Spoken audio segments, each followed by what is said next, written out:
Purgatorio of the Forgotten Chapter 1, Life of a Thing. You'll be my best experiment. Thrive or die, brat. A man said as he held said child in his hand before an unstable portal. "No," the child cried as this person threw him in, closing the portal as the boy entered. His back hit ground. He was scared as he shakily got up. His hands covered in blood as they pressed against his heart, tears streaming down his face as he hissed in pain. The area above his heart was freshly branded flesh. The brand was that of a family crest, a diamond with a tiny hammer above it. Around it was a wreath, under it was a rippled cloth with the words Prezio and Purgatorio on it.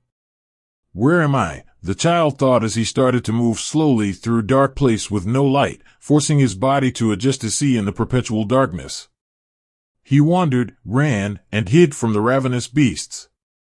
He grew hungry. He started to go insane. He made a trap, and it worked. Upon eating the flesh of this realm, the boy recognized the nature of this world. Eat or be eaten. He could see and feel this clearly. He accepted and feared this concept, but knew he needed to survive. He fashioned weapons from the bones of the beast he killed, and hunted. Unknown amounts of time passed, and he hunted, ate, and survived.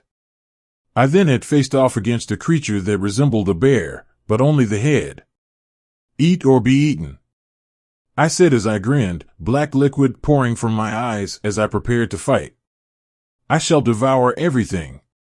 My life was taken with a swift strike across the chest, my guts being ripped out and my blood staining the ground, soaking into it. I opened my eyes to see that I somehow reformed, and I felt stronger. I got up, and had a feeling something else had happened, but could not figure out what. Hey! I continued with my life, and then I died again, my head being squashed by a creature the size of an elephant. I woke again, and was angry. I hunted down the monster who killed me this time, and murdered him in return. More time passed and I eventually found the bastard who sent me to this place, which is known by one name, Purgatory. I murdered him, took his money, possessions, and sold what I couldn't move. Naruto. Said person opened their eyes to see the ceiling. Naruto, age 16, was on his couch, waking up due to his roommate's annoying voice. "Naruto, wake the fuck up." "Shut up, Kurama." Naruto angrily said as he sat up, his chest bare, revealing the brand on his chest, and he wore sweatpants. He had spiky sun-kissed yellow hair, tan skin, blue eyes, and strange whisker marks on his cheeks. "Well, I wouldn't have to do this if you didn't break your fucking alarm clock every time it went off." Kurama snipped as he sat in his chair. Kurama was a Finnic kitsune with 9 tails, but not of the Japanese variety. He was the size of a full-grown Rottweiler. His front paws were more like human hands, and his torso was also more like a human torso. Naruto angrily ignored Kurama as he got up and stretched. "Are the joints done?" Naruto asked as he looked at the coffee table and saw said objects with a small pile of weed, a grinder, a small box of rolling papers, 2 cell phones, and a candy dispenser with gummies in the form of a small fox doing the V for victory sign. "Patience, Brett, the stuff you brought back is a lot harder to make, you know? Especially since the purgatory weed plant itself is more potent, so we got to balance the portions correctly or they could become a dud." Kurama replied as he finished rolling one and placed it next to the finished ones. "You have to stick with the gummies for now until I finish. But they don't last long." Naruto whined as he cranked the machine and got a few gummies, eating them. "Well, this wouldn't have been an issue if you mastered your fucking teleportation magic," Kurama yelled, glaring at Naruto. "Because of you, our bond was destroyed." Naruto felt the gummies start to take effect and he waved Kurama's yelling off. "Shit, if you weren't the only one who could get into Purgatory to get the weed, I would have killed you long ago." Kurama grumbled as he started making another joint as Naruto grabbed one of his DVD sets, put it in the player, and sat back on the couch, feeling mellow and calm as he turned the TV on as the menu appeared on the screen. Yeah, you probably would have, Kurama. Naruto replied as he grabbed remote to the DVD player and went the episode selection screen and hit play on episode 3. God, I love JoJo's Bizarre Adventure, Naruto said as the episode started. Weeb, Kurama said. Furry. Kurama gained a tick mark. He took a deep breath and exhaled. Whatever, Kurama muttered, focusing on what he was doing. Naruto watched the episode and was in awe when he saw Okuyasu Nijimura summon his stand, the hand, and explain its powers. Hey, do you think that ability could be useful, Kurama? Naruto asked, his voice slurred a bit from how strong the gummy was hitting him. Kurama looked at the screen, seeing Okuyasu using his stand to pull Josuke towards him to hit him with his hand. A space erasing ability? Yeah, that would be useful. Kurama shrugged. They sat in silence before Naruto's phone went off. Kurama grabbed it and saw who it was. It's a random person. They know your name? Kurama said as he opened the phone and tossed it to Naruto, who caught it with ease and looked at it. I don't know who this is, Naruto replied as he read the message. Hey, Naruto. I know who you are, and if you don't want to be exposed to the various people who want you dead, then meet me at the train station. It's probably just a prank, Kurama said as he finished another joint. Ignore them. I think I'll go. Naruto shrugged as he replied to the text saying he would be there soon. I feel. Oh God. Kurama thought in annoyance as Naruto turned off the TV to go get dressed. The idiot is starved again. However, Kurama didn't prevent Naruto from leaving. Here, take more gummies, Kurama stated as he threw a bag of them at Naruto as the teen was leaving. Thanks, Kurama, see you later, Naruto replied before shutting the door as he put the bag in his jacket pocket. That kid is all sorts of fucked up. Kurama sighed sadly as he refocused on making the joints. I seriously though this shit and the worldwide traveling would help him since we arrived here last year, but I guess it hasn't helped the way I wanted it to. Ever since he met the kid, he was one extreme or another. He never had middle ground for his behavior or actions. He blamed that monster that sent him into that horrible place. He fucked up the child's mind so much that he can't sleep without being so high that it is a surprise he hasn't overdosed yet. Well, his two friends can help him if he is willing to accept their help, Kurama thought as he leaned into his sofa chair. He turned his head and sighed seeing something crawling through the window. The thing was some kind of demonic-looking being and it had a smile on its face. Buddy, you picked a bad day to piss me off, Kurama stated as he didn't even look up from his work. The creature just roared while leaping at the fox who just with a quick swipe of his tail beheaded the fool with ease, blood spurting all over the walls, the chair, the coffee table, the floor, and Kurama's fur. Now I have to fucking clean this. Thanks, asshole, Kurama sighed as he got up to clean. With Naruto. Naruto's senses started to clear up, making him eat more gummies. Damn it, Naruto thought as he chewed the candy. I hate the fact these things don't last long. He wore black jeans, black shoes, a white shirt with an orange spiral, and a red jacket with fox ears on the hood. Around his neck was a set of headphones, Beat brand, and it was wireless. Naruto, said teen, looked ahead and saw a friend. Hey, Origami, Naruto said as he started to smile as he waved at his friend.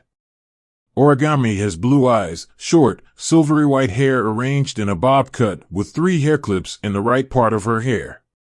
She had a fair figure, her breasts not too big or her hips too large. She wore a bright blue tank top, sports shorts, and running shoes, showing she had been jogging. She had earbuds connected to her phone, which she had strapped to her bicep. I see that Kuoa's athletic queen is training her legs today, Naruto said as he walked up to his friend. That's right, I can't slack off for a moment, Origami said as she looked at him with confusion. But why are you here? You don't head down this way at all.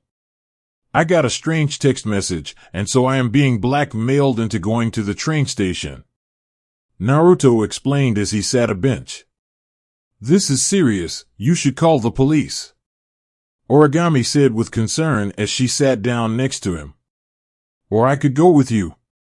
Origami grabbed Naruto's arm and pulled him in close, his arm firmly between her moderate breasts as his hand was coincidentally placed against her crotch. Classic Origami, always protective and wanting to do something dirty, Naruto thought with a sigh as he leaned into Origami, feeling relaxed as he inhaled her scent. His mouth started to water at this, and the thought of her flesh. Origami was very soft, despite being very athletic. Even as children when they were in the orphanage, Origami was clingy, even declaring that she would marry him to their other friend. However, Naruto was adopted, and before he left, Origami kissed him. Naruto remembered these memories. Origami looked up and saw the dazed look in his eye. Naruto? Let's go, so we can find this person, Origami said as she stood up, bringing the boy up with her, who towered over her by a good 5 inches. Fine, Naruto said as he and Origami made their way to the train station. You still not attending school? Origami asked in concern. If you want, I can ask my dad to get you into Kuo Academy with me. I don't want to be a bother. Besides, I don't do well with other people, Naruto said darkly as he felt the presences of devils and fallen in the city, more specifically, the school. Please, you need an education, Origami stated sternly. I won't let go until you agree.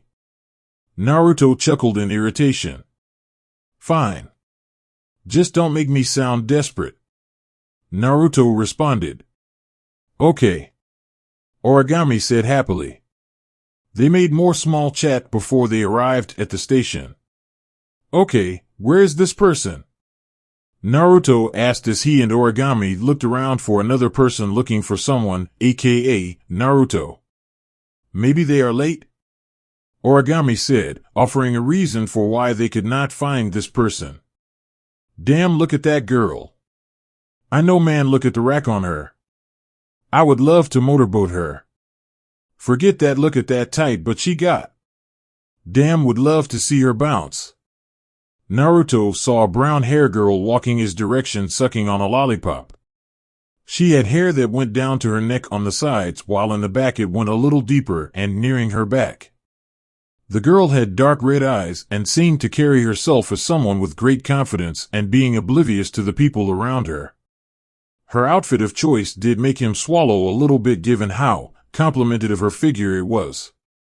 She is wearing a black hoodie with what looked like ears on the hood of the outfit, golden zipper, and the jacket being open for all to see.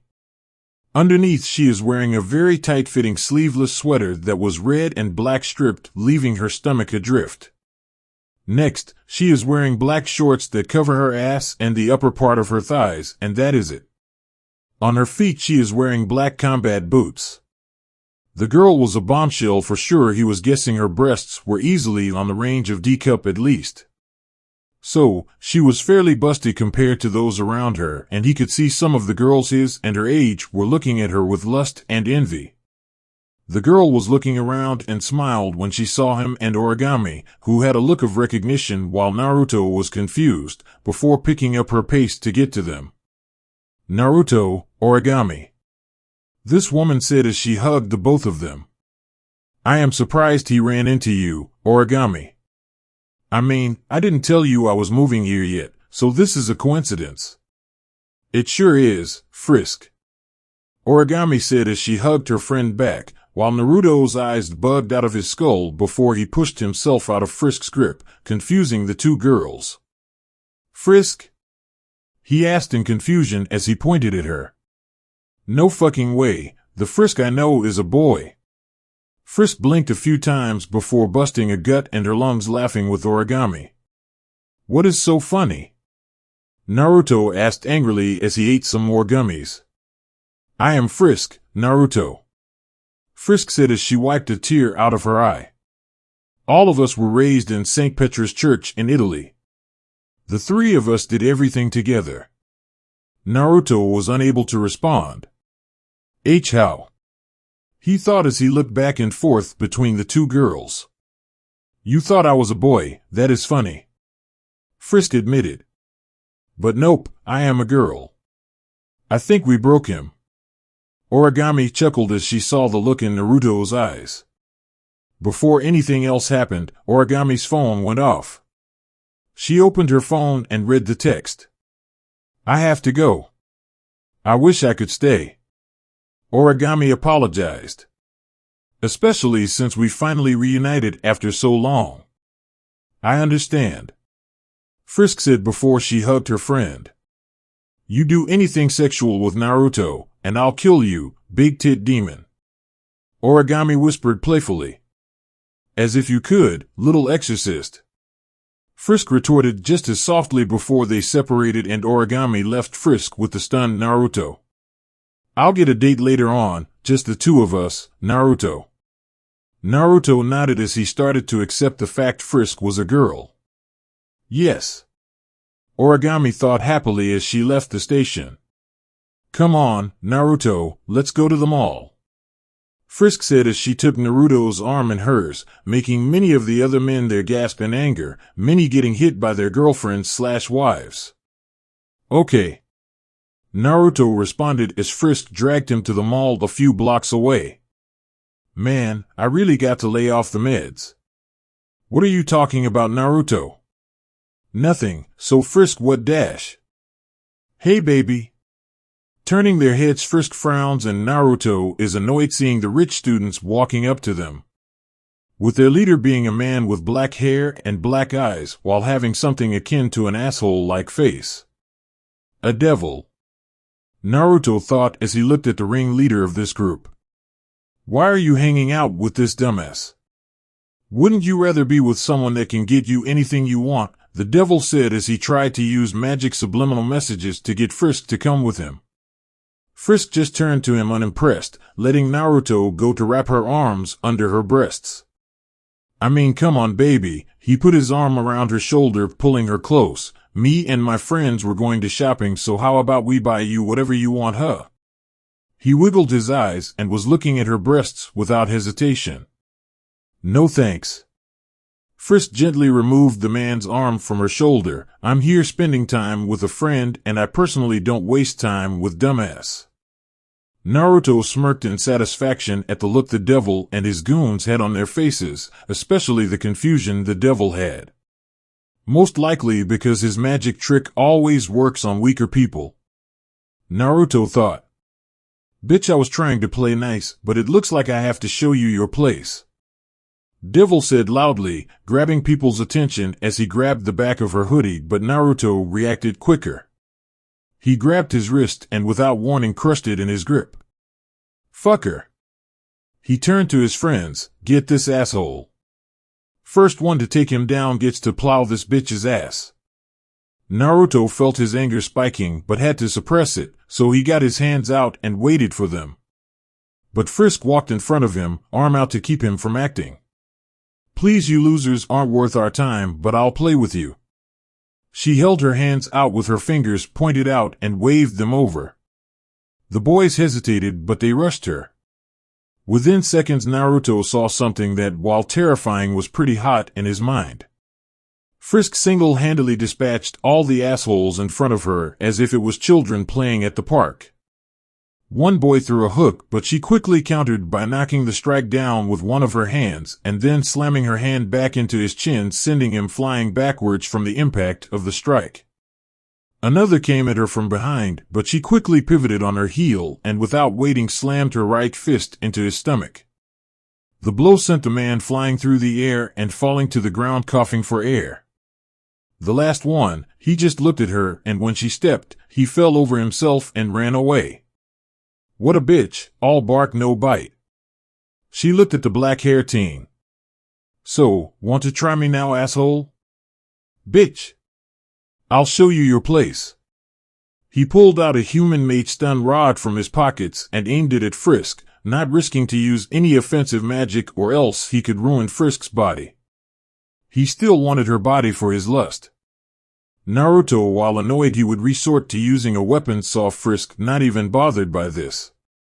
Because in a split second the devil reached out with the stick, she had got inside his range and slammed her knee into his balls, making him crumble to the ground. He coughed at the pain before she slammed her boot down on his wrist. He screamed and you could hear more of the bones breaking while the rod rolled on the ground. Frisk slowly walked up to the rod and turned it on again before touching him in the neck with it, making his whole body spasm and then collapse. What a dumbass. You think you can throw money around and use a weapon and you're a badass. Please, you're nothing more than a mutt that will bark and bark until a real alpha shows up and shows its fangs. This makes you piss yourself and thus leading to people like me to stomp you out and show you your place. She then threw the rod away and the people around them walked away as if it was a bomb. You, stupid bitch. Devil coughed. You have no idea who you are messing with. Without waiting for it, she slammed her boot into his crotch with a vicious kick.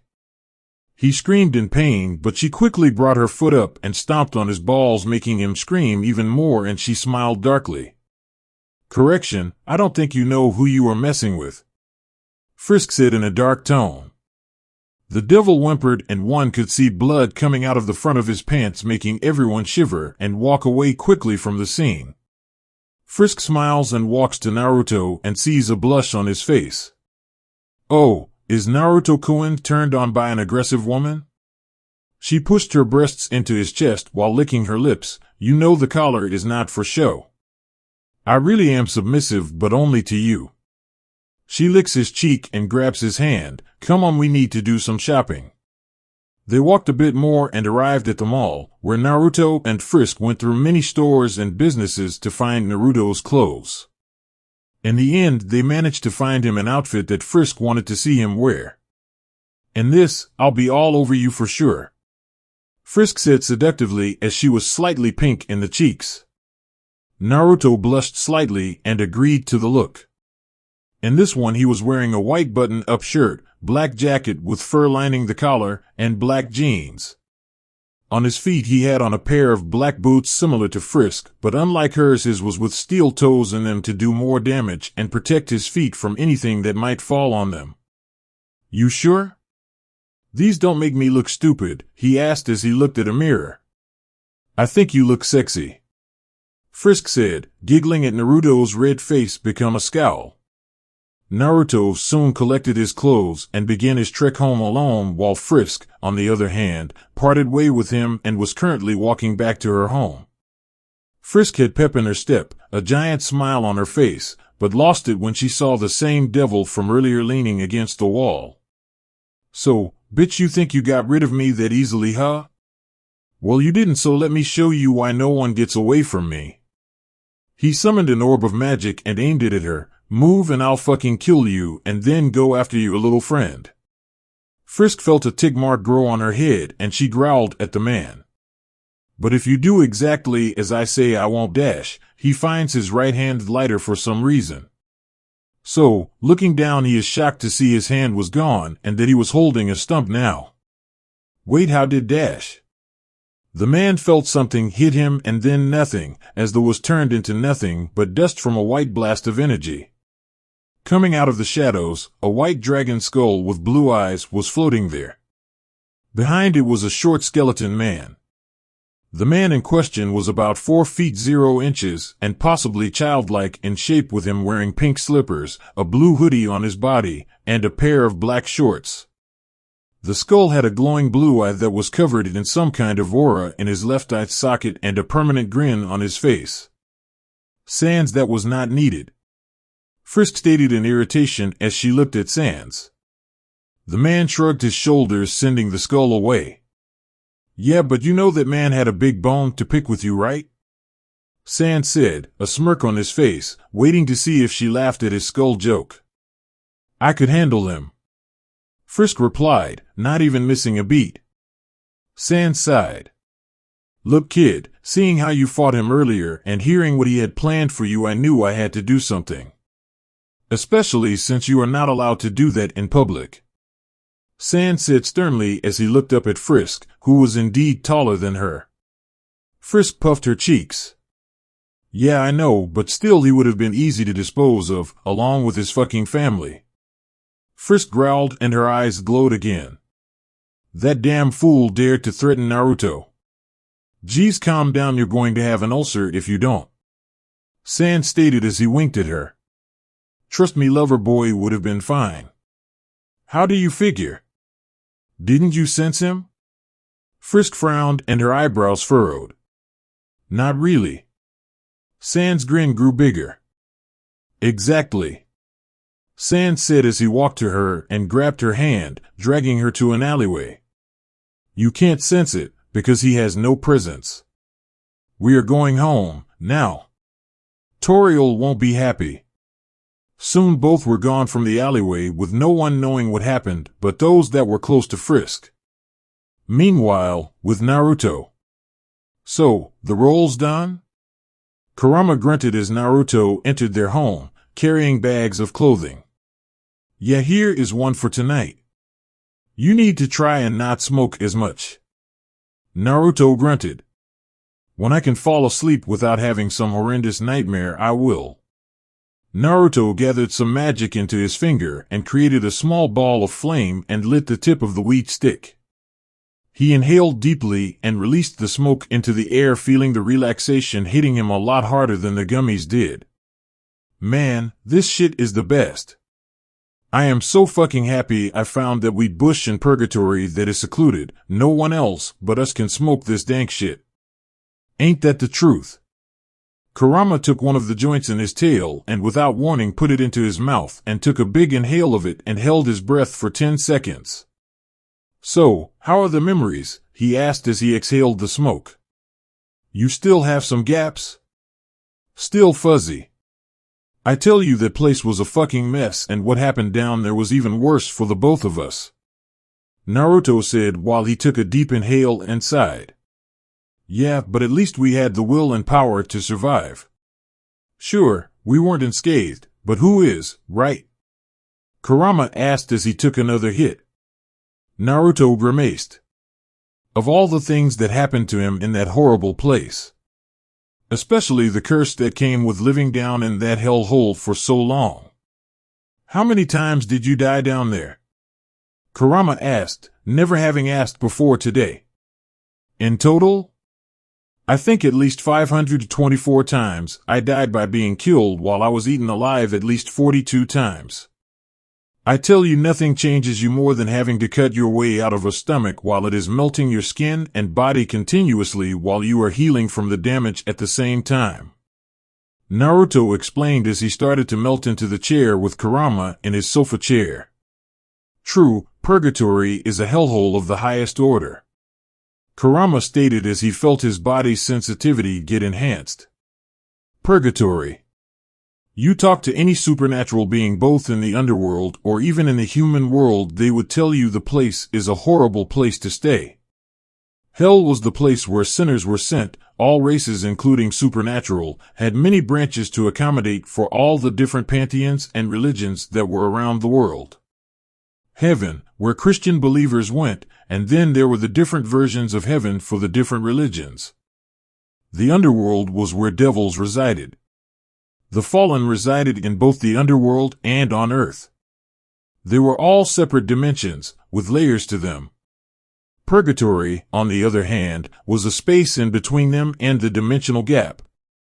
Also known as the waiting room of the afterlife, most beings sent there were doomed to die perpetually, never breaking from it as they lost human form and became mindless beasts.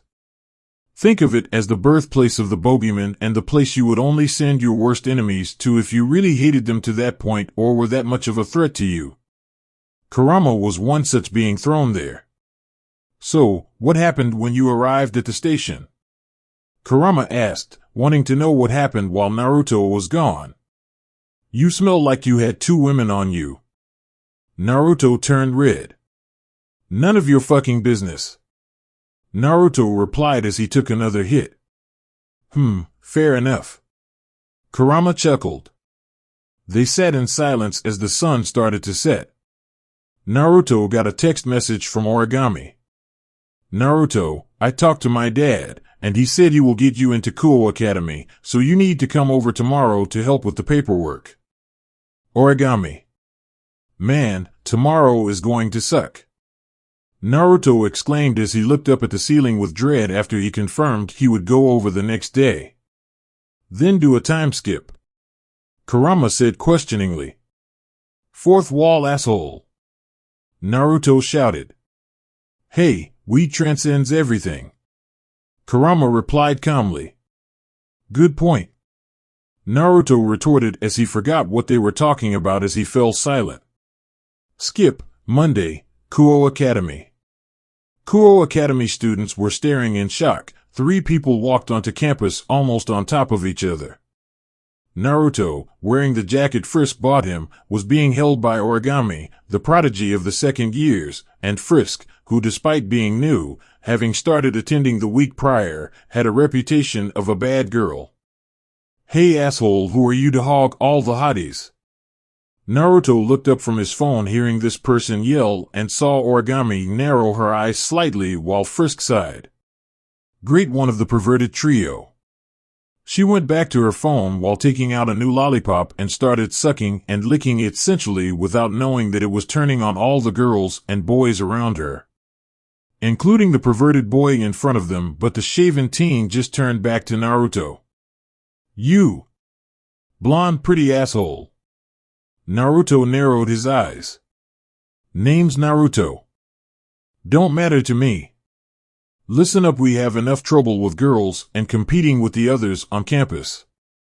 The boys and girls snorted at this while the one with glasses nodded his head while the brown hair one just backed away slowly. Hey, you have one kick you in the balls to the point that one went missing and tell me you want to be near that person or piss that person off or know someone that was pissing them off. Origami was scary when angry. Sounds like that is more of your ego than me. Naruto was getting pissed. He had no hits today, and after another nightmare he was in a foul mood. Yeah, well, pretty boy. Guess what, I'm not going to let a lowly beauty like Origami, the girl in question got a tick mark with Frisk joining her, stand with such a delinquent asshole who doesn't deserve to be here. Naruto just growled slightly and took his arm away from Origami and put his phone back on his belt line. Without knowing it coming, the shaved teen punched Naruto in the face with all his strength. Naruto's head snapped to the side, and this left the rest of the area quiet. The girls were horrified that the pervert would actually strike out at someone, the guys thinking he had some kind of death wish or just that this guy was that weak. Origami and Frisk, they were ready to turn this asshole into dust for this, while the women watching were just sighing at how this was another incident in dealing with them. All in order to keep an eye on the brown hair one that had a possibly powerful sacred gear. Get lost, you loser. Otherwise everyone here can watch as you are beaten down as the weakling you are. He laughed, but he did not see Naruto's eyes turn sharp and finally turn around to him. The guy didn't notice until Naruto had grabbed him by the throat and lifted him off the ground with an animalistic growl. The teen saw the almost evil and deranged glare staring at him. That is until he was slammed into the concrete with him having the back of his head bouncing off the concrete. Naruto then growled. Weak, huh? Let me show what happens when the weak challenge the strong and need to know their place. Naruto stated coldly. Naruto soon released his throat only to punch him in the face while sitting on his chest. The students watched as he hit the pervert in the face repeatedly and his friends horrified that his actions led to this. Issei, the brown hair one, knew that his friend was getting tired of being blown off by the girls, and seeing the new pretty boy guy with his dream girl just set him off. But ultimately, he knew his friend's actions led to him getting his head smashed into the concrete. The other students were horrified to see Naruto just wailing on the teen in question and almost smiling about the beating he was giving him. The two in the shadows finally made their presence known, with the black hair one shouting, "That is enough." Turning his head up, Naruto growled, sensing it. "Devil," Naruto thought as he looked at them. It was Sona Citri and Rias Grimmery. As much as he wanted to kill them, he knew had to rein in his rage. Plus, the burning on his chest took more priority than beating this idiot into the ground to death. You show up out of uniform, then attack a student. I could have you arrested for this, never mind expelled," Sona stated angrily and sternly as Rias stood behind the student council president. Naruto growled and stood up from the pervert. "First, I talked to the headmaster and he didn't seem to mind as long as I was wearing the white shirt of the uniform. Second, this asshole confronted me first and hit me first. I was returning the favor by self-defense," Naruto explained, keeping himself calm. Sona stood her ground as she faced this situation. "I will not hear any more of this. Leave, don't come back, you hooligan. You are only going to drag this school's prestige down," Sona demanded. Naruto was about to snap at the hooligan part and his part of the story being rejected. But he soon heard Frisk giggling. "Oh, Sona, I think you forgot something," Frisk said while smiling at the devil. "You see, Naruto was assaulted first and insulted. Are you saying this doesn't mean he has the right to defend himself like the Kendo Club does whenever they peep? That is different," Sona stammered, trying to stay on track and not lose focus. "Oh, so the perverted trio, who should have been expelled after they were caught in the showers watching the girls showering, are allowed to be beaten by a group of girls with weapons, but when someone fights back against someone that hits them, it is wrong." Frisk laughed lightly. "I think you're being a little too narrow-minded, but then I don't have to be surprised since you've only ever seen it from things that benefit you, rather what is best for the whole. How dare you? You should have been expelled for your blatant disregard of the rules," Sona nearly shouted, not noticing that she started to draw the attention of the other students. Frisk shrugged her shoulders.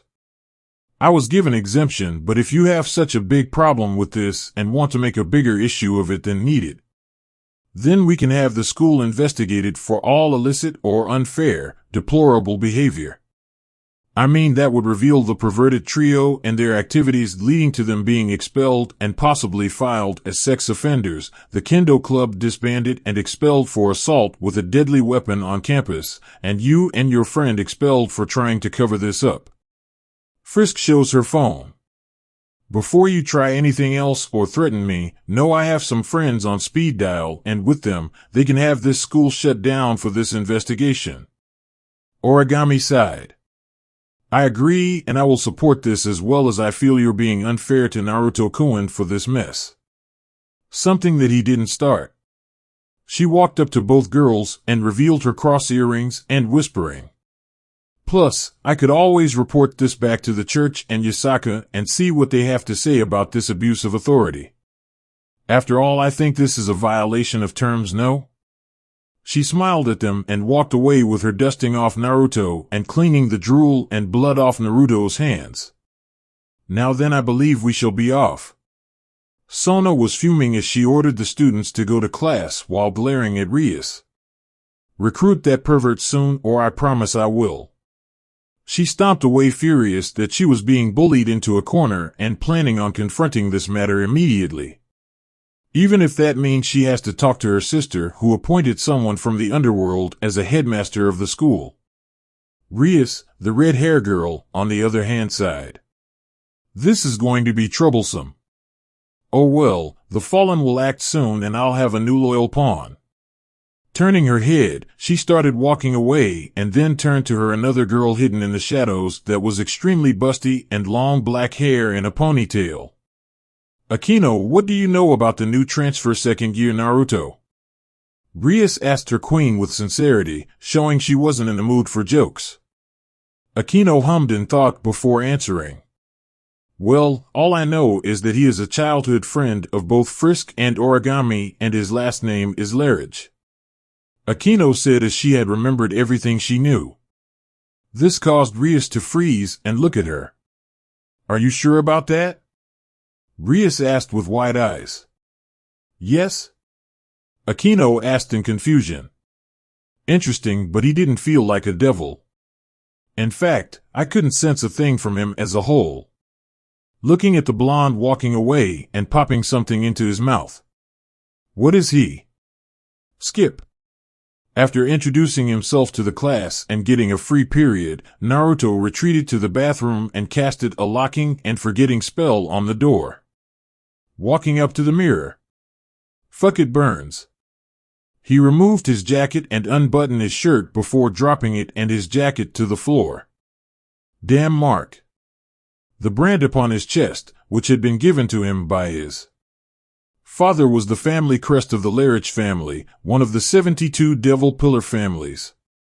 They were the richest of the families and excelled in gravity magic, which they used in conjunction with earth magic to create diamonds and other minerals, thus their claim to fame both in the underworld, and the head of the family owned the Larridge Jewelry Corporation in the human world, selling the diamonds they make in the form of jewelry. Looking in the mirror again, he saw himself, but again this one had black eyes and smiled darkly with black liquid running down his face, and he reached out and pulled him into the mirror. Eat! Devour them all! This being shouted as Naruto panicked. Naruto broke the mirror and collapsed to the ground and had tears coming out of his eyes. Who am I? He asked. Chapter end. Chapter 2. Naruto arrived back to class after calming himself down. He honestly could say he was bored out of his mind with the class in general. The teacher was droning on and on about brighter futures and how he would lead them to greatness for the future and they would thank him. Naruto could only roll his eyes at the man's ego and fall asleep as the class passed on with him hearing some kids whisper. Man, first day here and he is already slacking. Goes to show you he is just a brute. I hate the perverts, but he looked like he was going to kill him. Rumor he is part of some kind of gang. Look at his hair that is clearly dyed. This comment made Naruto furious. His hair was natural, damn it. He never knew his parents, but he was always a blonde. All of you quiet down, and Mr. Larridge, care to tell me the answer to this question on the board? The class snickered at Naruto and thinking that he was an idiot. Answer is x equals 4. Now they stopped and the teacher looked at the board to check. Seeing his math checked out, the teacher gave a strained smile. That's right, Mr. Larridge, but please pay attention. After all, this is important for your academic future and your career. Look at the stars and tell me you all don't want to capture them for yourself. You can do this if you follow my guidance to the letter and do what I say. Naruto just watched the teacher enrapture the class and just sighed while pretending to pay attention and take notes. But in reality, he was just waiting for this to end so he could eat more gummies to calm himself down before he started to come off his high again.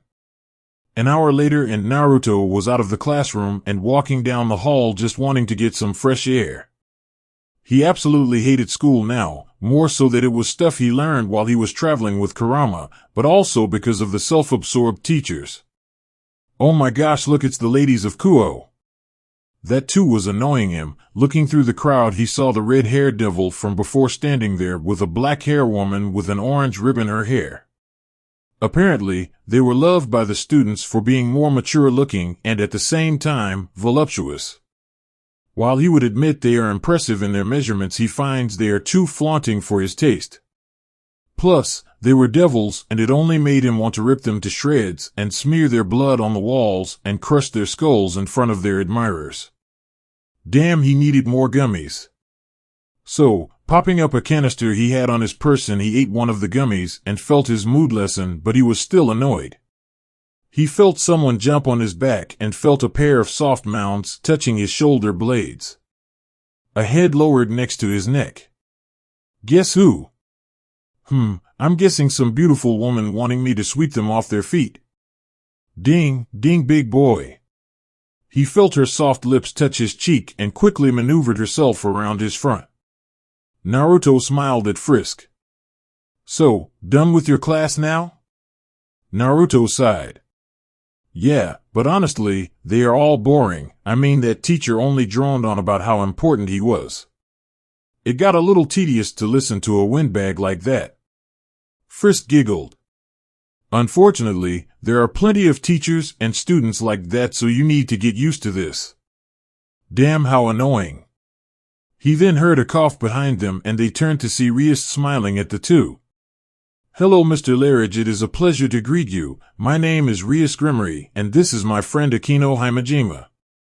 The black-hair girl giggled, annoying Naruto. He clenched his fist and grind his teeth. Their scent was making him feel feral. What do you want?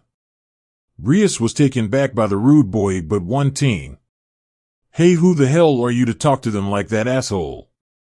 Yeah, you should be grateful they gave you a greeting of any king, motherfucker. Yeah, you backwards Yakuza thug. Naruto's vein popped in this one and he glared at the crowd, which started backing away from him. First of all, I don't feel shit that they talked to me or greeted me. Second, I don't need to feel grateful since I don't care who they are or what they want. And third, my hair color is natural, fuck heads, but hey, if you guys are wanting to pick a fight. He cracked his knuckles, then let the slaughter begin. The students stampede away in fear of the teen and he snorted. Pussies, at least back up your bark. Oh, my, you're quite rough, aren't you? He felt the black-hair girl leaning against his back and blowing into his ear. You know I like men like you. Ones that can take command of a situation and make the world their bitch. She nibbled on his ear, and this really was getting him angry, and he was about to just throw her off and knock her head off her shoulders. But before he could, Frisk, annoyed at the display, walked up to the girl, grabbed the back of her hair, yanked on the ponytail, causing her to release Naruto, and fall backwards, bouncing her head off the floor. While trying to sit up, she finds a boot slammed next to her head and now a pissed-off Frisk staring down at her. You ever try that again, I'll make you pay, bitch.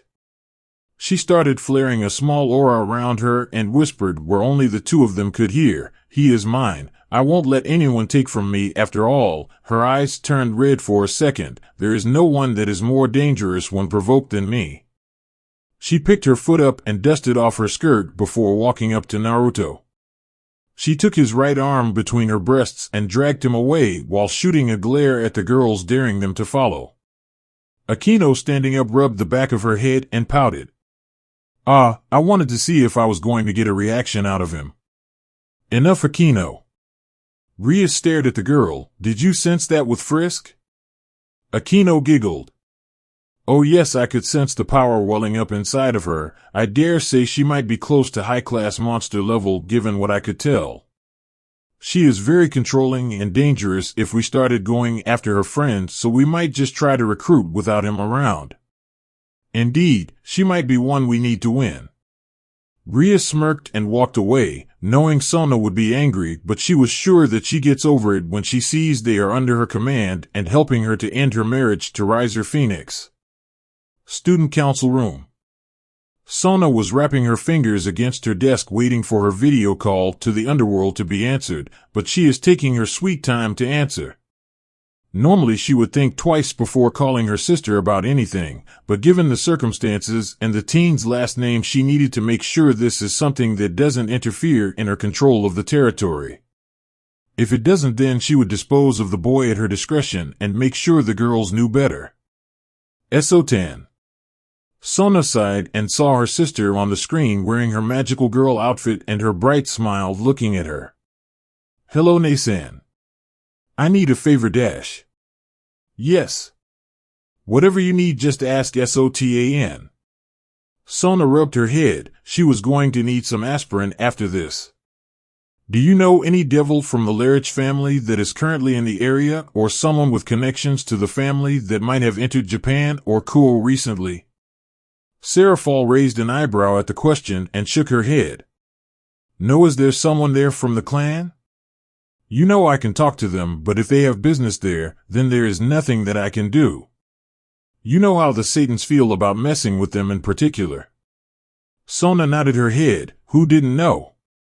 Back during the war, the Larich were considered one of the wealthiest clans in the entire underworld. Their wealth was pivotal in drawing support to their cause, and one of the reasons they were feared by the other clans, all being in debt to the family for several million each.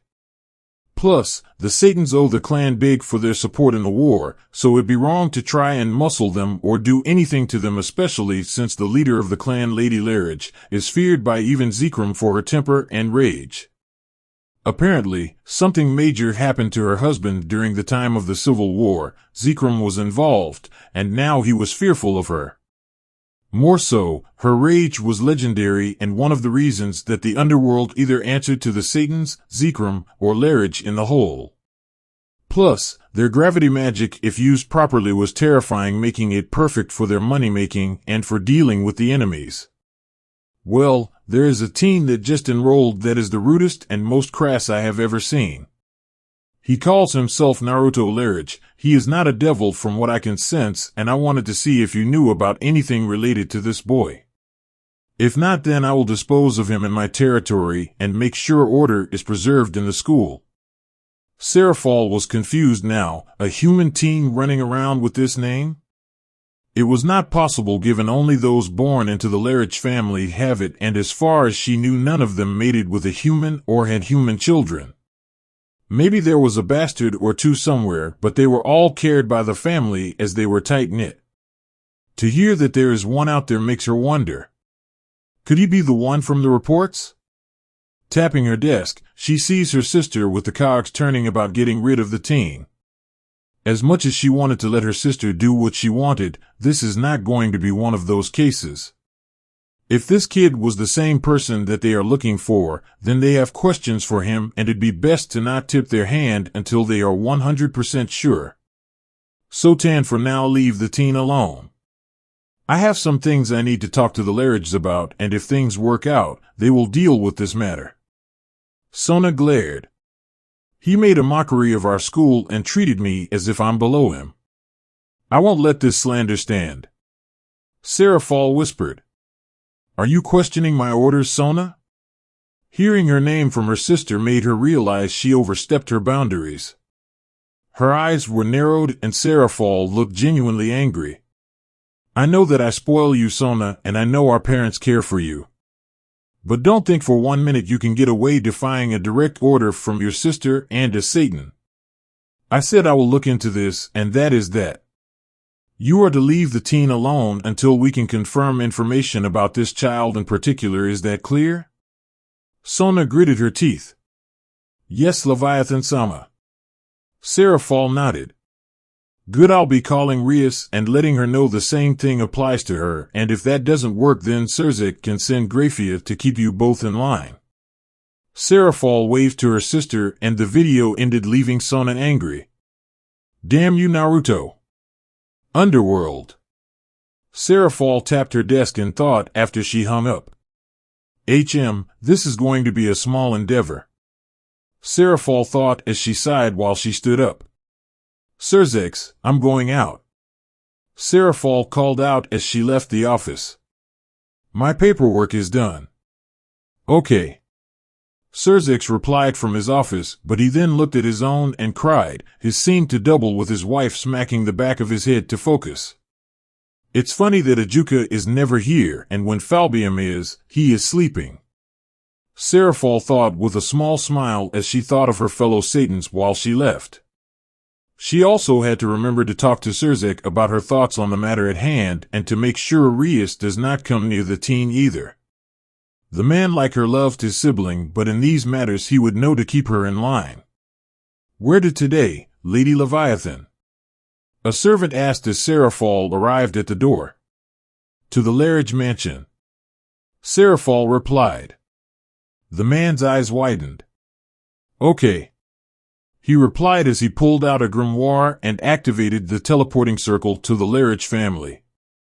Seraphol stepped into it and walked out onto the muddy ground that was at the entrance of the once great mansion of the Larich family.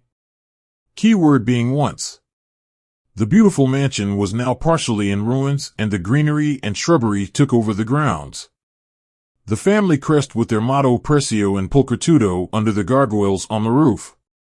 It's sad to know that the family mostly disbanded after the war, even with the head of house still alive. Serafall thought as she entered the grounds, feeling a small amount of guilt. The family just didn't stick together in tight spaces and preferred on focusing on their own things, and the Satans have done nothing to support them. She raised her hand to knock on the door, only for it to fall down before she could, giving her a good look on the inside. It was a foyer, and there were many minerals, diamonds, and precious stones on display under a thick layer of dust. "Oh, Lady Leviathan." Serafall jumped as she didn't sense anyone nearby. "Lady Larridge," Serafall said in shock as she calmed down, hand over her racing heart. Standing before her was the lady of the House of Larridge. Larridge. She was a woman of average height, and was a very beautiful one. Her hair as a shade of dark blue, cut short, with wide hips with supple flesh, which was a light blue hue, and her smaller breasts, when compared to Serafall at least, had left her very desirable. However, despite her status as one of the remaining heads of the 72 original Pillar families, Larridge was dressed in less than ideal clothing. She was currently wearing a pair of sweatpants and a very large shirt, covered in makeup stains due to the makeup she was wearing looking like it was thickly applied and was running down her cheeks like tears.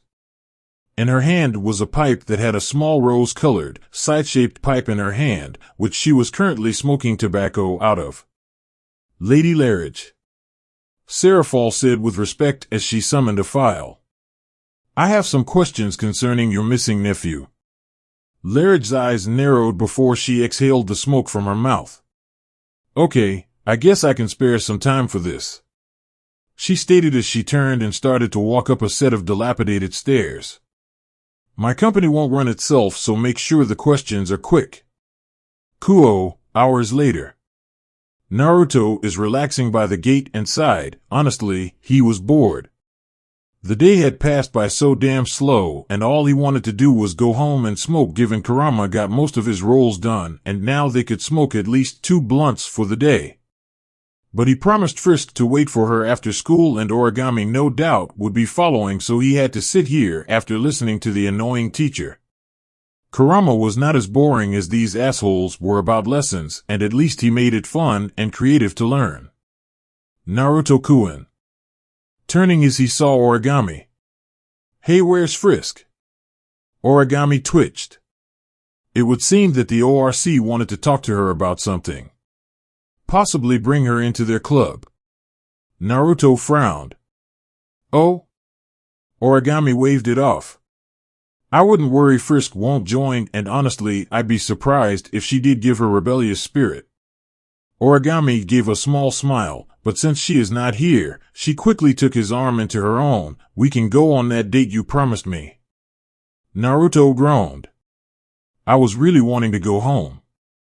He felt her pinch his arm tighter between her arms. "But I guess I can take you on a date. I'm pretty broke right now, so don't expect much in the way of food and shopping." "That's fine."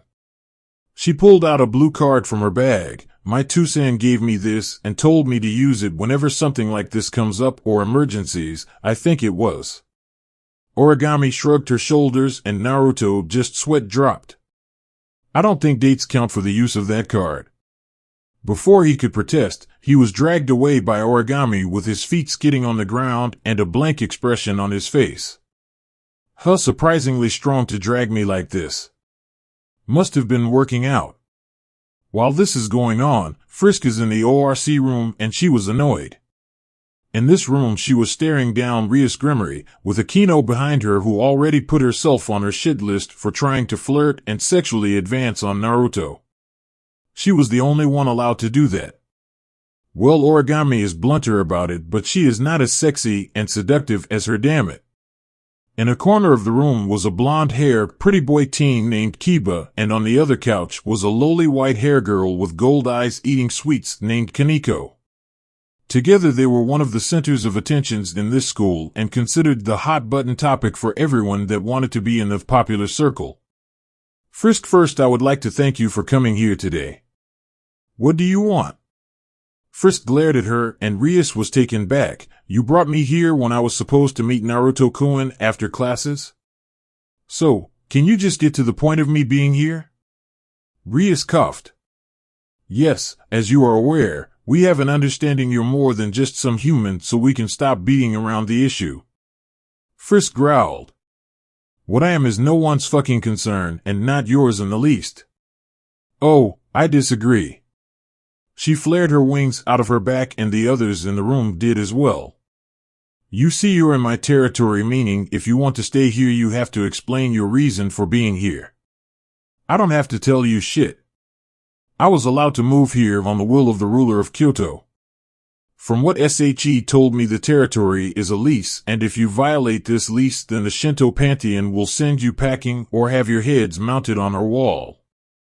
Rias gritted her teeth, so she knew about that part, but regardless.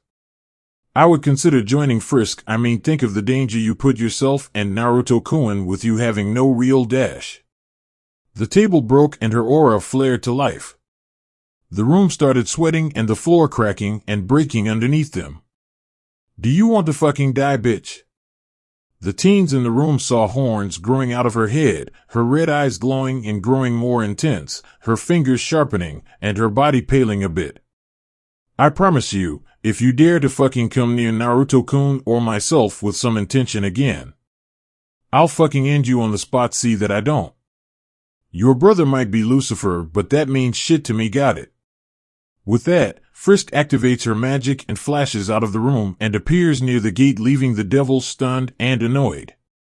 Frisk withdrew her horns into head and proceeded off campus, where she followed the magical aura of Origami to try and find her somewhere in the city, because if she is out and about that means Naruto is not too far from her. While this was going on, Naruto and Origami find themselves at a nearby shop in which they are both looking at clothes for Origami and himself. While Naruto told her to not look for him, she insisted on it and it annoyed him. Not that he didn't appreciate the consideration, he was not into the idea of handouts, especially from friends, but he can't tell her no and she would do it, so he just rolled with it. Origami came out of the changing room in a nice white skirt, blue shoulder strap top, and yellow jacket that covered her shoulders. She smiled at him. What do you think of this look? It suits you. Origami kept smiling. Thank you. She closed the curtain and he could hear clothes rustling and just sighed seeing the women around him staring at him. He pulled out his phone and texted, "Hey, make sure you save one of those smokes for me. N.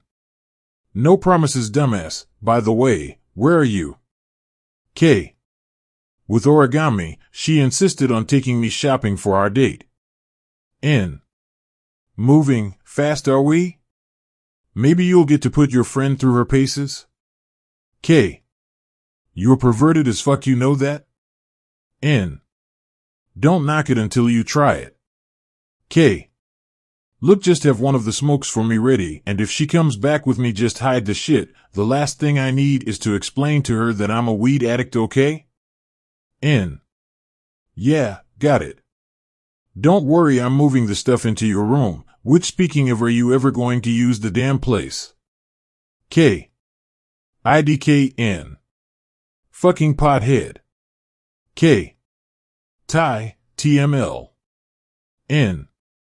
Naruto hung up his phone and saw Origami back in her school uniform and with the clothes hanging in her hand. Ready to try some stuff on? Naruto sighed. Look, I appreciate what Frisk got me, so how about we just get your stuff and we can get something to eat on me? Origami tilted her head. I guess you're right, but didn't you say you were breaking? I didn't mean I'm broke to the point I can't buy a cheap dinner at least. Okay, if you say so, but you know broke usually dash. Yeah, I know my grammar sucks, just get the clothes. Naruto walked with her to the front while she giggled. After paying for everything, the two of them were heading in the direction of a nearby ramen stand he knew about, but before they could reach it, he felt someone jump onto his back. Normally he would have his guard up, but knowing Origami was here, he didn't want to start something in front of her or use those in front of her, freaking her out. You two seem to be having fun. Frisk. Beach balloon. Frisk jumps off Naruto's back and glares at Origami. I'll have you know my breasts are great, not overinflated like those girls in the ORC club, thank you very much. Yeah, but you're still too big, says the girl that is a loli. Now Origami has a tick mark above her eyebrow and narrowing her eyes. You want to say that again? Oh, you dash. Naruto chopped them both on the head, making them hold their heads in pain. All right, enough, both of you. Look, I'm tired and today has been a real pain in dealing with people. So, if you two don't mind, I would like to go home. Origami frowned and pouted along with Frisk. But our date dash. I'll give you a better date down the line. Just right now, today has drained me and I would like to get some sleep. Really, I want to go smoke a joint, but that is not something to say. Frisk sighed. Fine, but you have to take me on a date too. It is not fair that Origami-chan gets one and I don't. Didn't he take you on one before today? That was clothes shopping and hanging out with an old friend again. That doesn't count. Yes, it does if my date is the same in that sense. Both girls glared at one another to the point that lighting was dancing between them, and Naruto just rolled his eyes. Whatever, I'll give you both a date if that means we can get back to my house sooner. With that he turned on his heels and the girls quickly followed behind him, bickering all the time about their dates and how they would be better than the other's date. Naruto just sighed and continued the walk while trying to focus on not eating any gummies to avoid the questions that would come from them. After walking for a bit, they arrived at his home and he opened his phone and sent a quick text. Company hid yourself and the shit. N. Roger, already got most hidden, so I'll just make myself scarce. K. Naruto put his phone away and walked into his living room with the girls walking in behind him, shocked at how clean everything in the house was. More so that the couch looked like was slept on more, given that there was a pillow and a blanket. Naruto, are you still falling asleep with the TV on? Naruto turned to Frisk and nodded his head. She giggled, but Origami sighed. You know that is not good for you, Naruto. After all, they say that technology is having massive effects on one's mind. Yeah, I heard, I just don't care enough. He sat down on the couch. So what do you two want to do now? Well, I guess we can watch what you have and just call it a movie night. Origami walks over to the TV and accidentally leaned down and started looking through things while having her panties on full display. Naruto just rolled his eyes and stared up at the ceiling to avoid being called on it and starting a fight between the girls. They did this a lot when they were kids, and it seemed to be something that continued even after seeing each other after all this time. Naruto did not see Frisk walking over to the kitchen and seeing a candy dispenser on the table and gummies inside.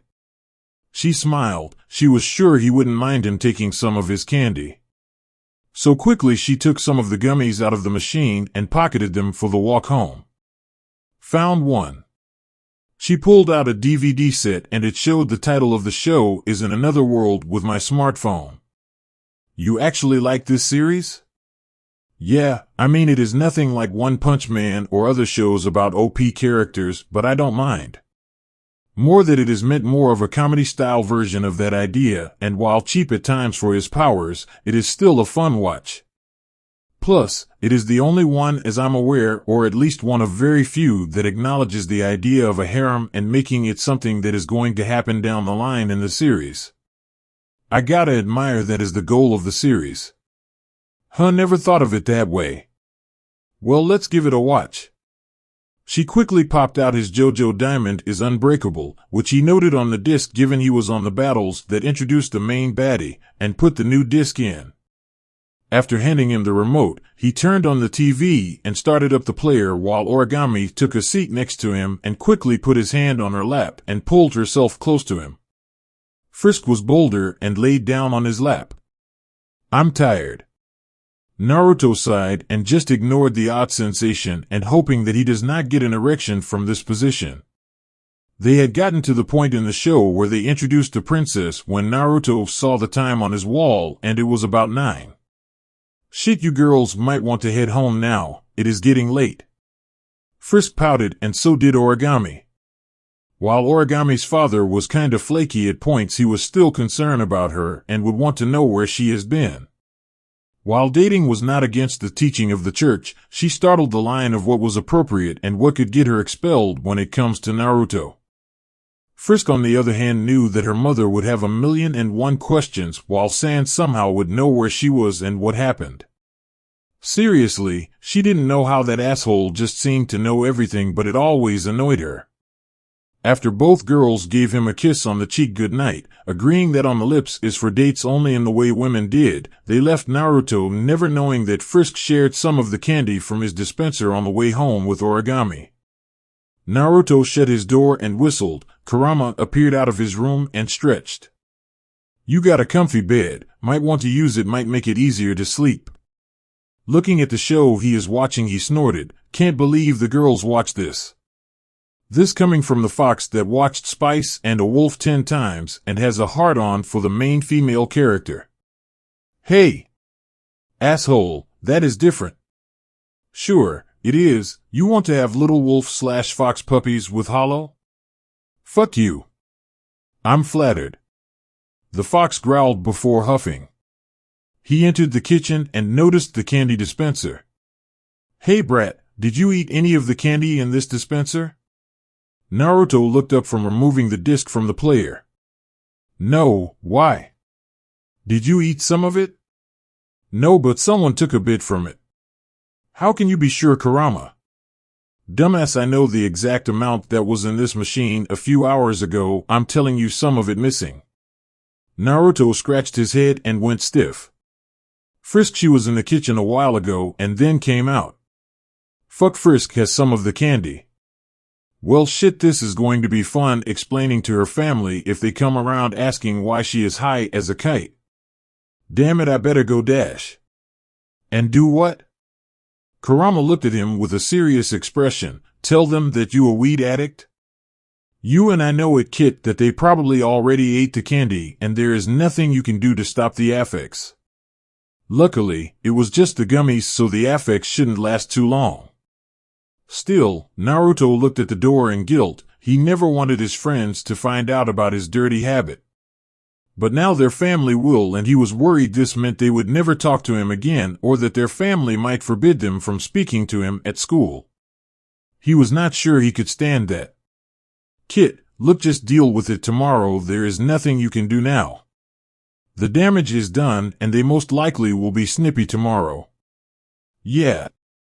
Their doorbell rung and Naruto walked to it.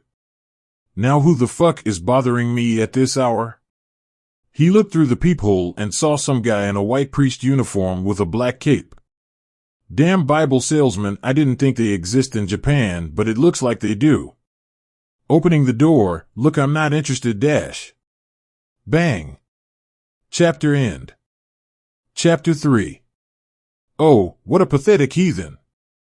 Nothing more than to squirm and die at the hands of the righteous. Standing in the doorway was a blonde-haired man with an insane glee, his eyes showing absolute madness. He was carrying a handle for a sword in his coat pocket, along with having a large handgun with a cross design on the slider of the gun. The man was kicking and stabbing the body on the ground. After Naruto had opened the door, he was shot in the head with the pistol, leading to his exploding from the impact and leaving nothing but small chunks of his skull in place.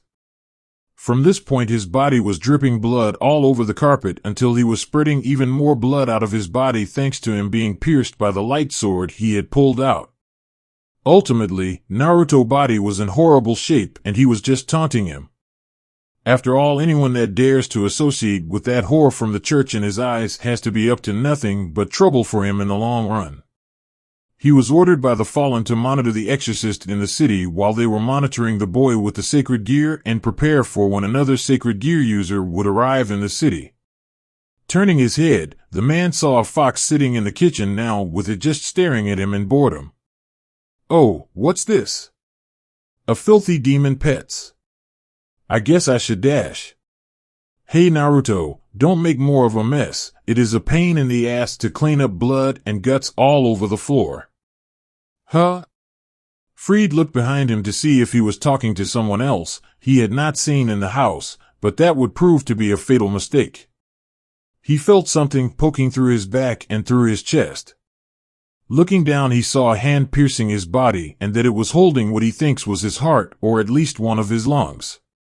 Fried coughed up blood and looked behind him, and he saw something that was frightening. The teen's empty head was repairing itself. He had heard rumors there are creatures that can heal from injuries to the head even if the brain is destroyed, but the process usually is painless, not this one. No, this one made him pale. He could hear the bones mending themselves, squishy noise of his brain putting itself back together. When he saw the lower jaw back in place, he saw the skin slowly stitching itself back together, and he could only sweat more when he saw a dark grin appear on his face before hearing a raspy voice. Thank you for that. It has been a long time since someone did something like that to me. More so, given this exhilarating feeling of death and the pain that comes from regrowing parts of my body. I enjoy it so much. His whole head was back, but the skin was slowly reattaching to the muscle and bone, along with his nerves firing off the pain through his body. I get hard just at the pain. Fuck are you? Me? Naruto grinned, and soon his body started growing spikes out of his shoulders and back. His skin was darkening, and his eyes turned dark red. I'm nothing more than a monster, and I'm hungry. Without further ado, Naruto quickly pulled his fist forcefully out of the man's body before clamping down on his throat and ripping out a big chunk with his hardened teeth. In seconds, Naruto and the floor were covered in blood while he just settled on the floor, devouring the man's body without hesitation. More, he ripped out some of his organs, parts of his bones and muscles, and even removed things he wouldn't eat, such as his reproductive organs. Kurama could only watch on. I'm going to need to clean the fucking carpet and walls again. Damn brat, really needs to learn to control his feedings. Origami. Origami was sitting in her room, and she was hugging her plushie of Naruto and just sighing in enjoyment. A smile never left her face, and she was now kissing her favorite plushie. Outside her room was a beautiful woman and a handsome man. The woman had blonde hair and fairly proportioned body with large breasts standing out among all of her measurements. The man was wearing an exorcist's cloak and blonde hair, but he had kind of a lazy air about him. These two were Griselda and Dulio, two of the strongest exorcists in the entire biblical faction, and also Origami's adoptive parents. Both of them have been looking after her ever since she was a child in the orphanage. They had known her birth parents, but they were killed after she was born by some rogue priests who didn't want to be exposed to the church for their hand in the Excalibur project. They were the ones supplying the priests in the project with children and other test subjects, while at the same time, the ones responsible for the escape of the head of the project. Also covering up what happened in that place from the rest of the world, and with no evidence of certain factors, the church as a whole was blamed for the project in particular.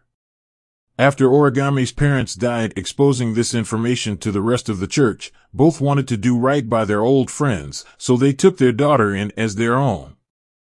While they wouldn't say they loved each other as one would for a married couple, their love for Origami is what keeps them together.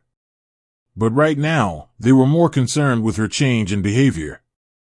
Dulio, what could have caused this shift? The priest rubbed his chin for a bit.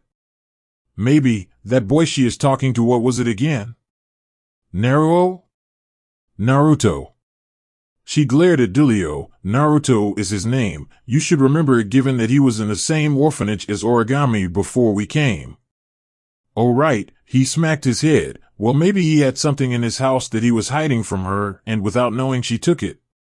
I mean, we both know that she loves sweets whenever I bring home some for her. Griselda frowned. You think, Dash, that the candy that she could have taken was drugged? Most definitely. He looked into the room. I mean, remember how she walked in? Yes. I have no doubt she is high right now on a drug of some sort. But why would Naruto have that kind of stuff in his home? Griselda remembered Naruto when he was a sweet boy that was always with his daughter and spending time with her and another girl that she would fight with for his attention. She couldn't see the boy as some kind of druggie, but it was years since he was adopted, so it is possible. Don't know, but if try to confront him about it, the most likely will lash out. You know how teens are, they hate their privacy invaded. I know, but we have to talk with him. I mean, if he is a drug addict, then we have to make sure Origami stays away. Dulio shot her a look, one that screamed, "Are you stupid?" Not that the man would ever say that to her face. Yeah, that's going to work against Origami. Dulio's sarcasm was heavy, and Griselda glared at him. Griselda, whether you like to admit it or not, she is going to keep meeting up with this boy no matter what. Well, we can dash. Do what? You want to drive her further away? You know how things are for her right now. Even with her talent and skill, she is already having falling outs with the church. True, but dash. Besides. Dulio looked at Origami, who was sleeping but still giggling in her sleep. She looked so much more happy knowing that Naruto is back in her life. That boy is bringing her back around. Are you really wanting to take that part of her away just because you want her to be like us?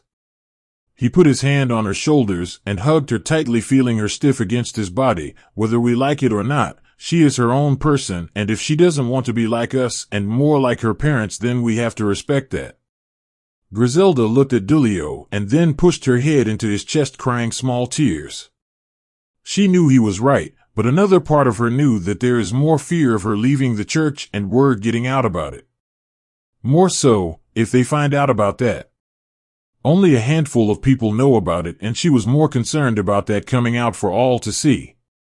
Look, we can talk to her about this tomorrow after school to try and get some more information about the boy and then make a decision on this, okay? Griselda tightened her grips on Dulio and he sighed. It was just one of those decisions that all parents hate making. Let your child make those bad decisions or try to force them on the path you want them to take. It was really trifling. Frisk. Sans was frowning. He couldn't understand what the hell was going on, but he was getting worried. Ever since Frisk came home, he watched her eating almost everything that is in sight, and it terrified him. More so if her mother saw her acting like this. Another thing is that most of the fridge was empty, and he had to shoot Toriel a text to get more food, as Frisk was really hungry and was eating everything in the fridge. Hell, she ate his brother's spaghetti, and while he knew his brother worked hard on it, the damn thing was still horrible to eat. Even Toriel can only eat a few bites of the spaghetti before politely passing on more and going to the bathroom to empty her stomach. Seeing her finishing her 5th serving of salad and eating the ice in her drink, he appeared out of the shadows. "Hey Frisk, how was your night?" The girl looked up and froze. Sans was worried now. "What are you, Dash?" "Marshmallow." She jumped out of her chair and quickly clamped down on his skull. "Shit." Frisk let go. He was running around trying to pry the girl off of his skull, but nothing he did worked, and he could feel her teeth cracking through the bone. Reaching into the fridge, he pulled out something. "Never thought I have to use it." His right eye glowed, and this allowed him to displace her back at the table. Frisk opened her mouth, but soon found a bottle shoved into her mouth. She started sucking down the bottle like one would as a baby drinking from a bottle. Geez, that was painful, but still thank Purgatorio for the ketchup bottle. He frowned. Better make sure she is done for the night. Without warning, he displaced himself behind Frisk and with one powerful poke, knocked her unconscious, letting the ketchup fall to the floor, spilling on the wood. Sans cried. "My ketchup!" "Sans, what the hell did you do?" Turning his head, he sweated like crazy, seeing an angry white-haired woman with purple eyes, and now back in the house, 2 white horns popping out of her head. Toriel, I can explain." My daughter is unconscious at the table. You are crying over a broken ketchup bottle that is messing up my floor. And also, did I mention that you had me buy more than $600 worth of groceries? She growled. You better have a very good reason for all of this, or I promise. Fire formed around her body and the purple flames made Sans pale even further. You won't like the end result, little skeleton. Okay, it all started. Without warning, he felt someone clamping down on his head again and started screaming in pain. Frisk just munched on the skeleton, leading to Toriel putting down the food and trying to stop the attack on the skeleton until she got some answers. Next day, Naruto groaned. He had a massive headache and didn't want to deal with school right now. But he knew today was a school day and he was not allowed to skip too many days or people would start asking questions. Looking down, he saw that he was on his bed, but he was covered in blood. Aw, damn it. Don't tell me I ate someone's pet again. It was a bitch explaining why someone's grouchy-ass cat was dead. Getting up, he walked into the bathroom and quickly changed out of his clothes he would have to burn again and took a fast shower to get blood out of his mouth, hands, and hair. Next, he dried himself off while changing into a new outfit for the day consisting of the jacket that Frisk got him, but this one having a white shirt on and some black jeans with a hole in one of the knees. On his feet he was now rocking some black sneakers with red trim, mostly as he never wore these shoes other than when he has nothing else. Given his boots were covered in blood as well, it was safer to wear these shoes. Walking into the kitchen, he yawned. Yo, Kurama, we got any smokes? I want to have a joint before heading to school. Yeah, we do, but kid, you feel alright? Yeah, but I'm worried about who or what I ate last night. Nobody important, some crazy-ass rogue exorcist. Naruto sighed. That's good to know. He walked into the kitchen and after lighting one up and taking a deep inhale. Hey, can I get a hit? Sure. He handed the joint to a bone man wearing a blue jacket and he took a deep inhale before releasing the smoke back into the air. Wait. He turned his head. Who the fuck are you? Name Sans got a bone to pick with me now? He winked and Naruto frowned and took his joint back. I'll ask again, who the fuck are you? Sans laughed and looked at Kurama. You're right about this one, Kurama. Yeah, relax, pothead, Kurama glared. This is Sans. He is a friend of mine from back in Purgatorio. Naruto tensed and could feel his skin hardening around his hands and bones popping out of his knuckles. Why are you here then? Sans waved his hand. Relax, I'm not here to fight. I don't believe you, so you've got 5 dash. Sans threw a bag on the table and Naruto saw the blue tints of it signaling to him. Is this Purgatorio brand? Sans stared at the teen. Yep. You got 5 minutes. Good. Sans winked at the teen. My name's Sans, and as Kurama stated, I was a resident of Purgatorio like you too. But unlike the both of you, I was born down there and managed to escape after I learned to displace myself. Naruto raised an eyebrow. So similar to the power I have then to get to and from Purgatorio? Yep. Your version works like mine, but at the same time it is different. Don't worry, he smiled at him, you'll figure it out how to use it. So, Naruto took a hit before handing it to Kurama. Why are you here? Sans here. Kurama inhaled a bit and exhaled. Is here about Frisk. Naruto's eyes widened. Apparently, Kurama handed the joint to Sans, who took a slow inhale. He lives with her and her family. From what he told me, Frisk had the major munchies last night and was chewing on everything in sight. He was able to stop her episode after chomping on him, thinking he was a, Kurama coughed, marshmallow. He laughed, but found himself now falling onto the floor after Sans waved his hand. How that's funny. Sans handed the joint to Naruto while Kurama growled at the teen, coughing to cover up his laugh. So Sans, are you here to tell me about how bad my habit is? Naruto stared at the skeleton, but is surprised to see him just shrug his shoulders. Not really. Honestly, after the stuff I saw in Purgatorio, I can't blame your smoking habit. Things in that place are so horrible. If you didn't need some kind of secondary thing to cope, I would be worried. He frowned though, but I do have a question that is weighing on my mind. Oh? Naruto raised an eyebrow, but in the back of his head he had a question as well.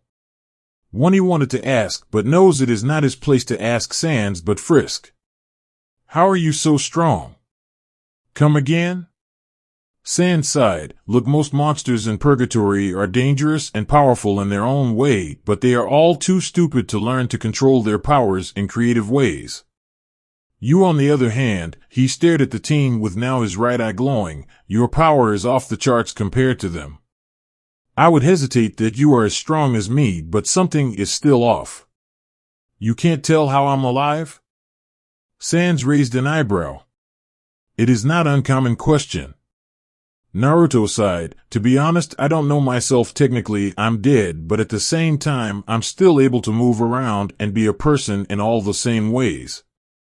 At this point, I have given up trying to understand what I am and just call myself a remnant, something that has remained even after death. Interesting. Sans was rubbing his chin and thought the name made sense. Besides that, my strength, Naruto glared at Sans, seeing his eyes turn red for a second. It didn't come from the normal monsters, but eating creatures from the edge. Sans gasped and nodded his head. I guess that makes sense. So, you never felt the desire to fall over? No. Naruto looked at the roof while handing the joint back to Kurama, who watched with sadness. I guess there was a part of me that wanted to live and keep living for something. I don't know what it was. Maybe Frisk and origami? Maybe to get revenge? Maybe to learn the truth of my past? I don't know honestly. Personally, it is hard to tell given that it might be the weed talking. Maybe. Sans took one more hit before standing up. Anyway, I'm glad to know someone like you is going to be there for Frisk when she needs it. Sans turned to leave. Oh right. He looked back at Naruto with a cheesy smile. Toriel, Frisk's mom, she is looking for you, so be prepared. Because Frisk was high?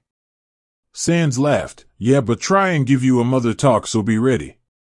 Sans glowed slightly and soon displaced himself, leaving Naruto and Kurama to smoke the rest of the joint in silence. Remembering home, it was never fun for either of them. Time skip. Naruto was lying on roof of the school enjoying the quiet. Given what happened with him and the girls, it is not a surprise. The minute he got to school and saw the girls, they all got into a heated discussion about the weed, and Naruto just told them off while walking off to be on his own. He knew the girls would be looking for him after classes, so he decided to just skip classes for the day and hide out on the roof. Hearing the door open, he looked behind him. Standing there was a teen wearing a white shirt of the school uniform and blonde hair. He recognized this guy as someone that was part of the student council and that he was a glorified man bitch for the leader of the club. Word on campus is that he has the biggest crush on his president and only wants to impress here, making Naruto have less respect for the man. Yeah, he would do anything for the people he loved, but he wouldn't do it so blindly. In another dimension, an orange-dressed Naruto sneezes while contemplating how to keep his promise to Sakura and Kakashi. What do you want? You Naruto Uzumaki.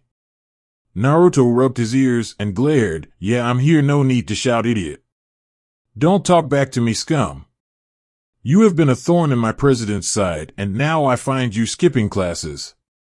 This is one insult too dash. Naruto yawned and sat up cross-legged. Look, I'm really annoyed right now, so why don't you go back to your president and have her lube up your asshole for that rough pounding you want? Huh? I mean, Naruto rubbed the back of his head. It is quite obvious. You're so submissive to your president, Naruto puts quotes around this, that I bet all you want her to do is take her strap on and ram your ass as hard as possible while you're screaming in ecstasy.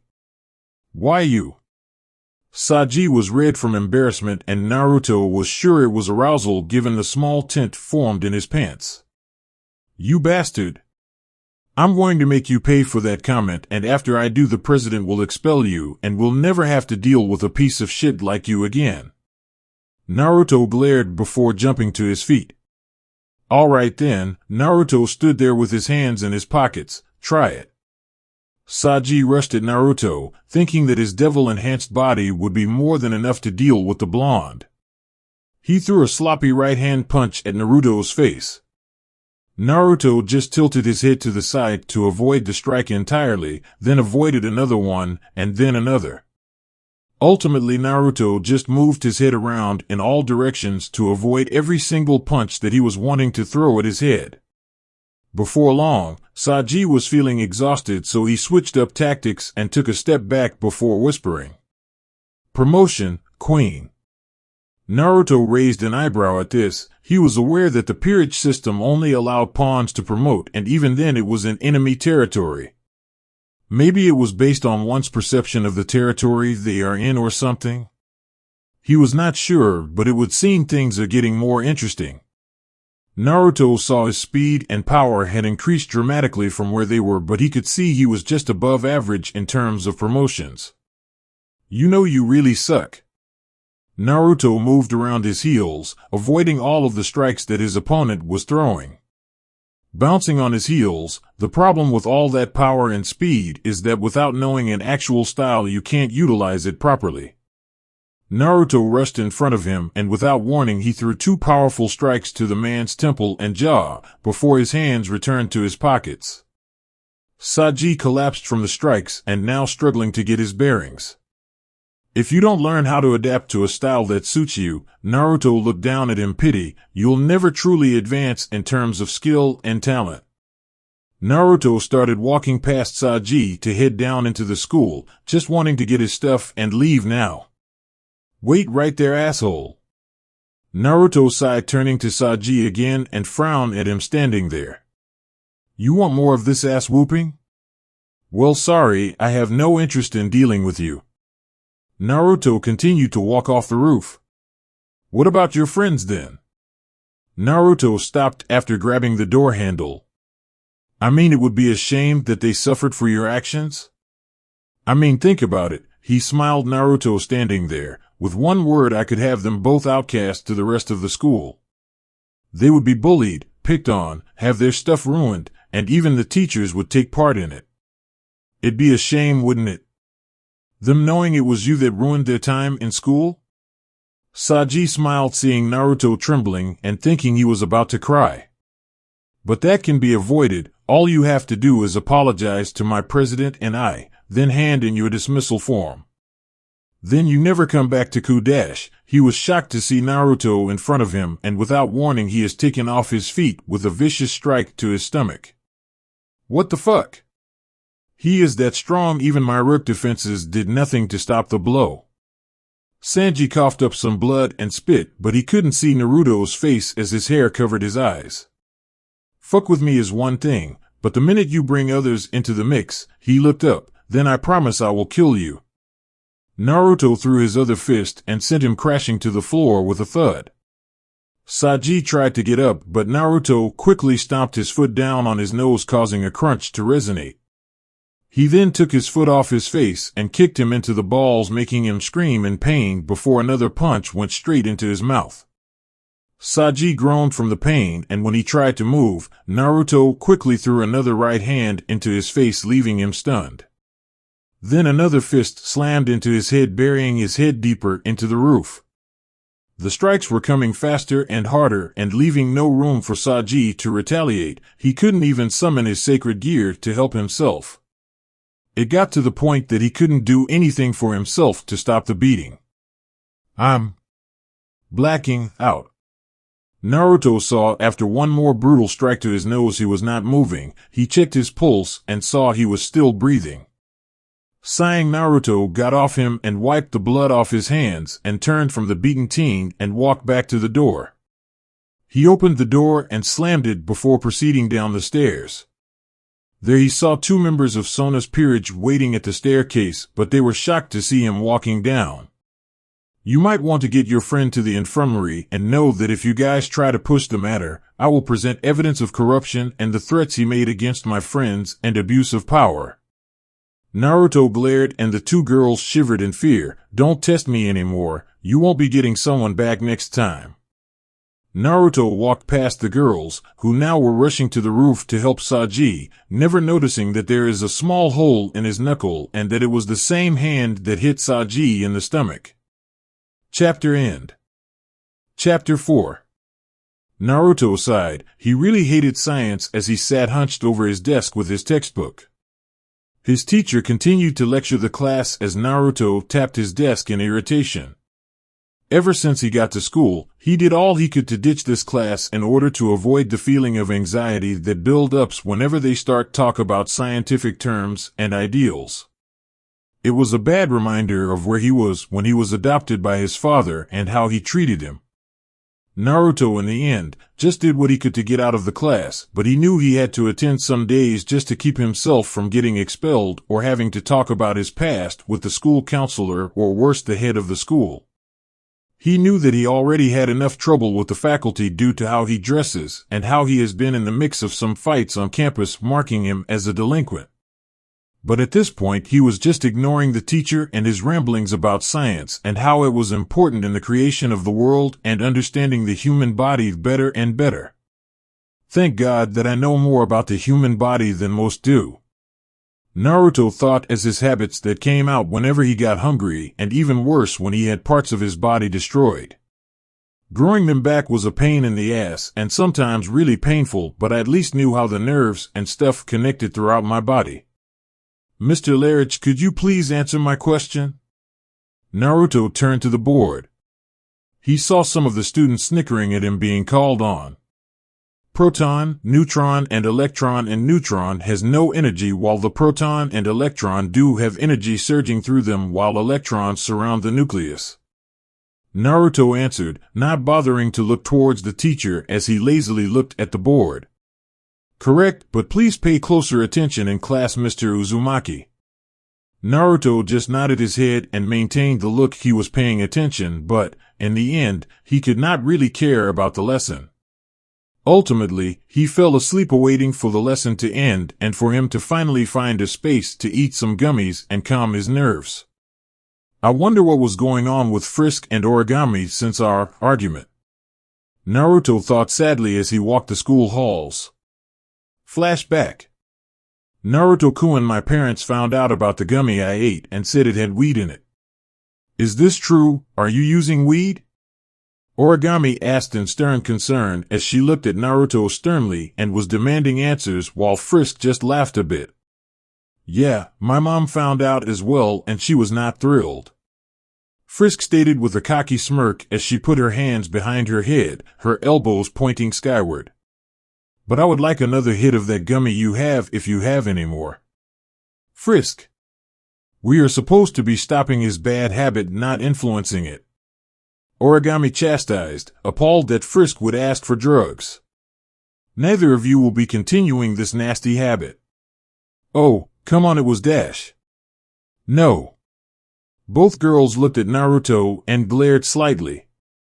Naruto-kun, this is not something you should be taking lightly. Origami stated.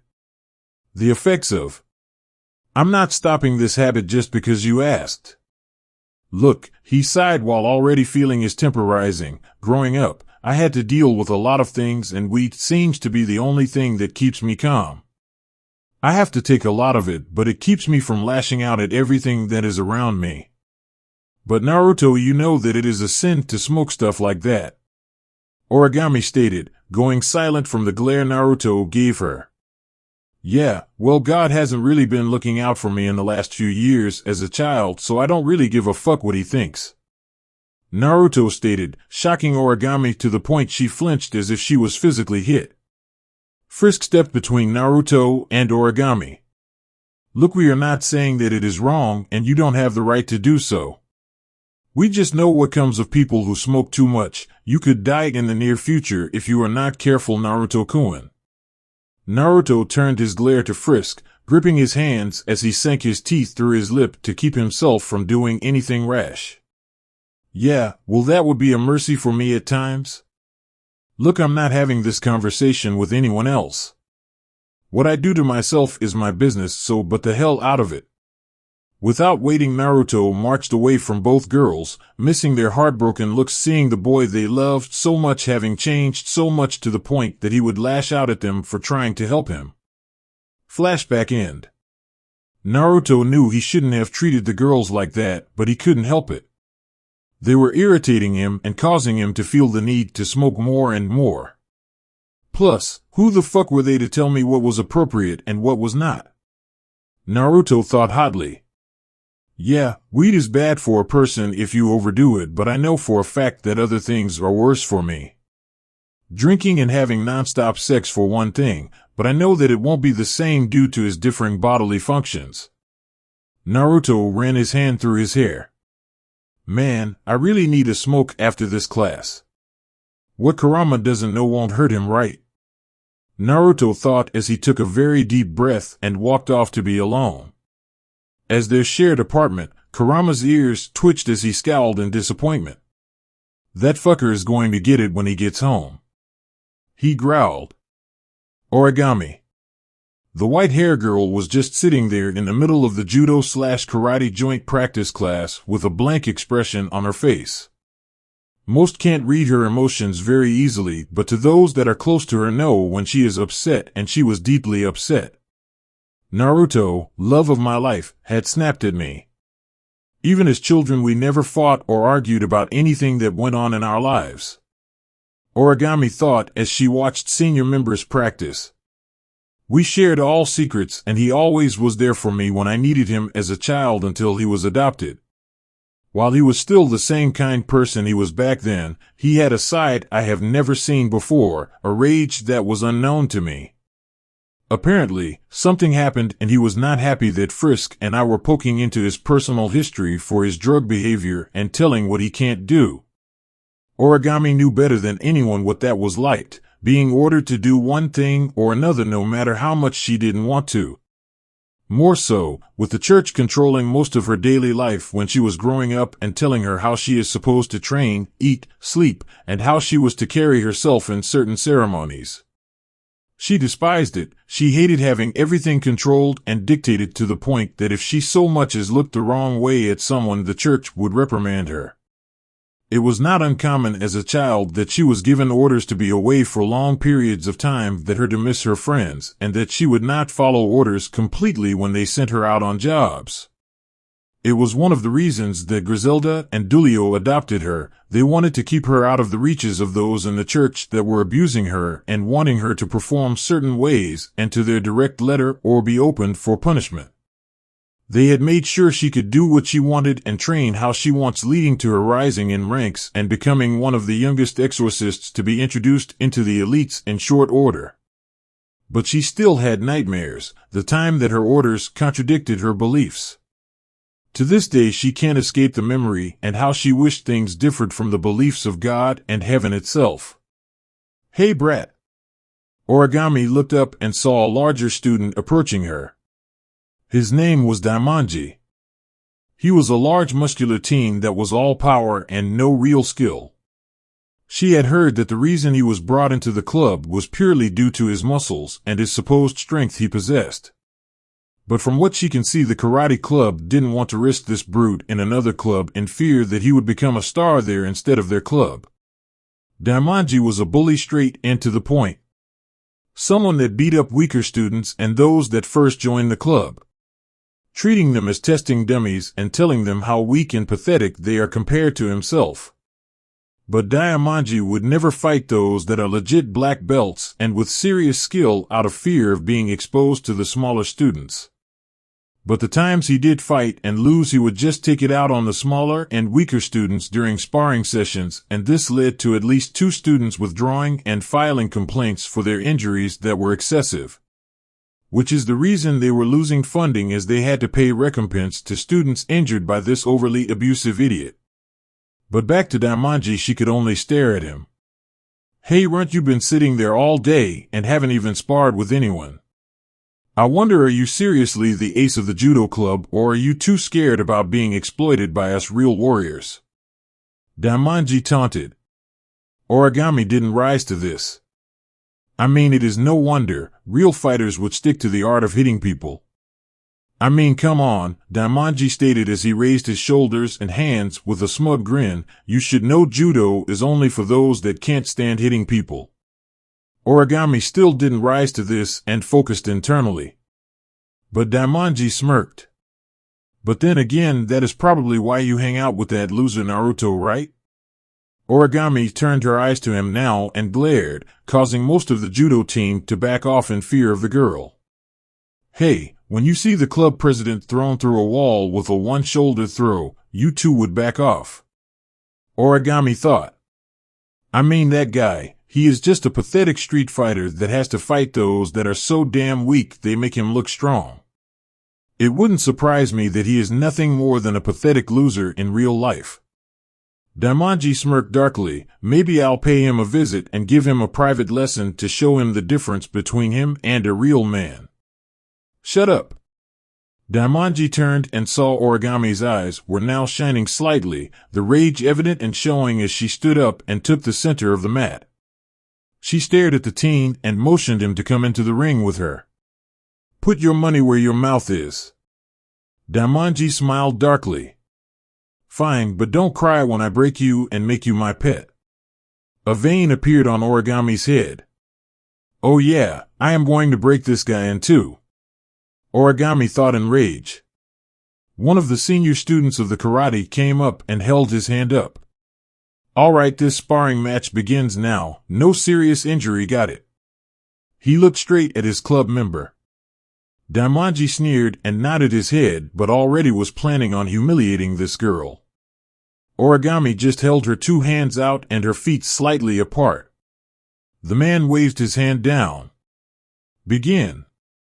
Daimonji charged at Origami and threw a large winding right punch at her. But the minute it looked like his punch landed, the room saw him soaring through the air.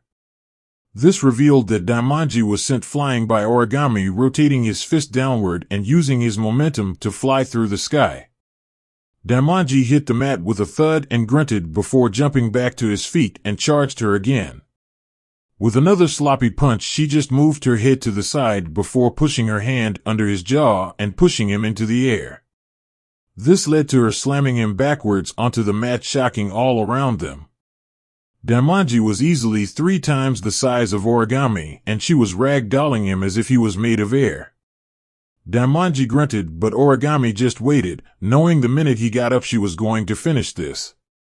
He jumped to his feet, swaying, and again threw a sloppy punch at her face, but she quickly redirected the flow of the strike and pulled his arm backwards with control over his wrist and gripping his bicep. There, she didn't hesitate. Snapping his elbow out of place and pulling his arm straight up to send him crashing to the mat in pain. Eawawaya. Daimonji screamed in pain, and the others were shocked by the pure brutality that Origami demonstrated, and the karate club quickly were rushing to the aid of their club member.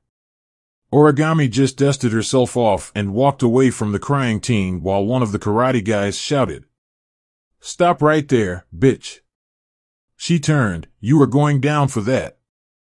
You were not supposed to cripple him." Origami snorted. "Then he shouldn't write checks his ass can't cash." This angered the karate club, and soon many members got into stances and charged Origami, who now had a vein appearing on her head and rage burning in her gaze. "I guess I can use you idiots to blow off some steam," Origami muttered as she prepared to fight. Frisk. The teen in question was annoyed. Unlike Origami, she didn't want Naruto to stop smoking or using weed. Honestly, it was the lesser of vices he could have picked up if she was honest, having seen drinkers and those that are addicted to hardcore drugs and sex. There is a lot of things in those that make your life worse than smoking some weed, and if what Sans told her, Naruto could handle it. Maybe it was because Sans vouched for him and was telling me not to worry about him that I am not wanting to interfere too much in his habits. Frisk thought in silence as she sat at a bench. But still, I just wanted to make sure he was okay and that he could talk to me if he ever needed anything. She sighed. Plus, I kinda liked the high feeling I got when just eating the gummies. It was exhilarating, but apparently, I got some major munchies due to it. She thought with a guilty pleasure. Still owed Sans his ketchup after drinking most of it and then dropping it onto the floor. It was her mother, Toriel, that she was worried about. She was gung-ho about talking to Naruto and knocking some sense into him about his habit and trying to give him the motherly guidance she gave her when she was younger. Frisk smiled at that thought and remembered meeting her mother after Origami and Naruto disappeared in her life. She was thrown out of the orphanage after they left due to budget cuts, they claimed, but she knew that the real reason was that they wanted to get rid of possible children that wouldn't do well in the church's order. There, she was sent out into the world without anyone to protect or help her in her time of need, and she was only 7, damn it. That is when she fell into a dark hole and found her mother. She took her in and cherished her as her own daughter and even took great effort to help her find her long-lost friends while making friends with others in her life. Sadly, that didn't mean everything was easy for her, as due to an incident she gave up her humanity and became a demon, and in doing so was awakening powers that she still couldn't control completely. Her mother explained that in a few years she would eventually become a full-fledged demon, and then she would learn what her powers are and how strong she is compared to others. But that is something that would come, and for now she had to find Naruto and explain her reasoning to him before her mother or Origami found him, but she doubted the latter as looking, given she was devastated that he talked to them like that. "Hey you!" Frisk scared and turned, seeing one of the biggest pains in her ass lately, and that was Issei. Apparently, the previous night he had somehow snatched himself a hot girlfriend of his own and was parading it for all to see. "What do you want, perv?" "Well, I just wanted to ask if you have seen my friends today." Frisk raised an eyebrow. "No, I have not seen them, now piss off." Frisk stomped away from the teen, who just released a sigh at the fact she didn't hit him like she did her friends when she caught them peeking on her while she was changing for gym. Frisk stomped through the halls and just growled. She really needed to find Naruto and talk to him, but the minute she turned the corner she saw Sona and her student council. Apparently, they were looking at some blonde guy there and trying to help him, claiming he was okay but was really pale. Sona had turned to see her around the corner and she glared. "You!" She stomped up to her and she growled out, "Where is Naruto Uzumaki? He is going to be expelled for doing something to a member of the student council." Frisk growled at Sona. "Watch who you threaten, bitch. You might find yourself in deeper shit than you expected." "Oh, why should I be afraid? Now tell me, or I promise I will have you out of this school," Sona threatened, not seeing the monster she was prodding was about to bare their fangs. Frisk, already angry, grabbed her by the front of her uniform and slammed her into the wall.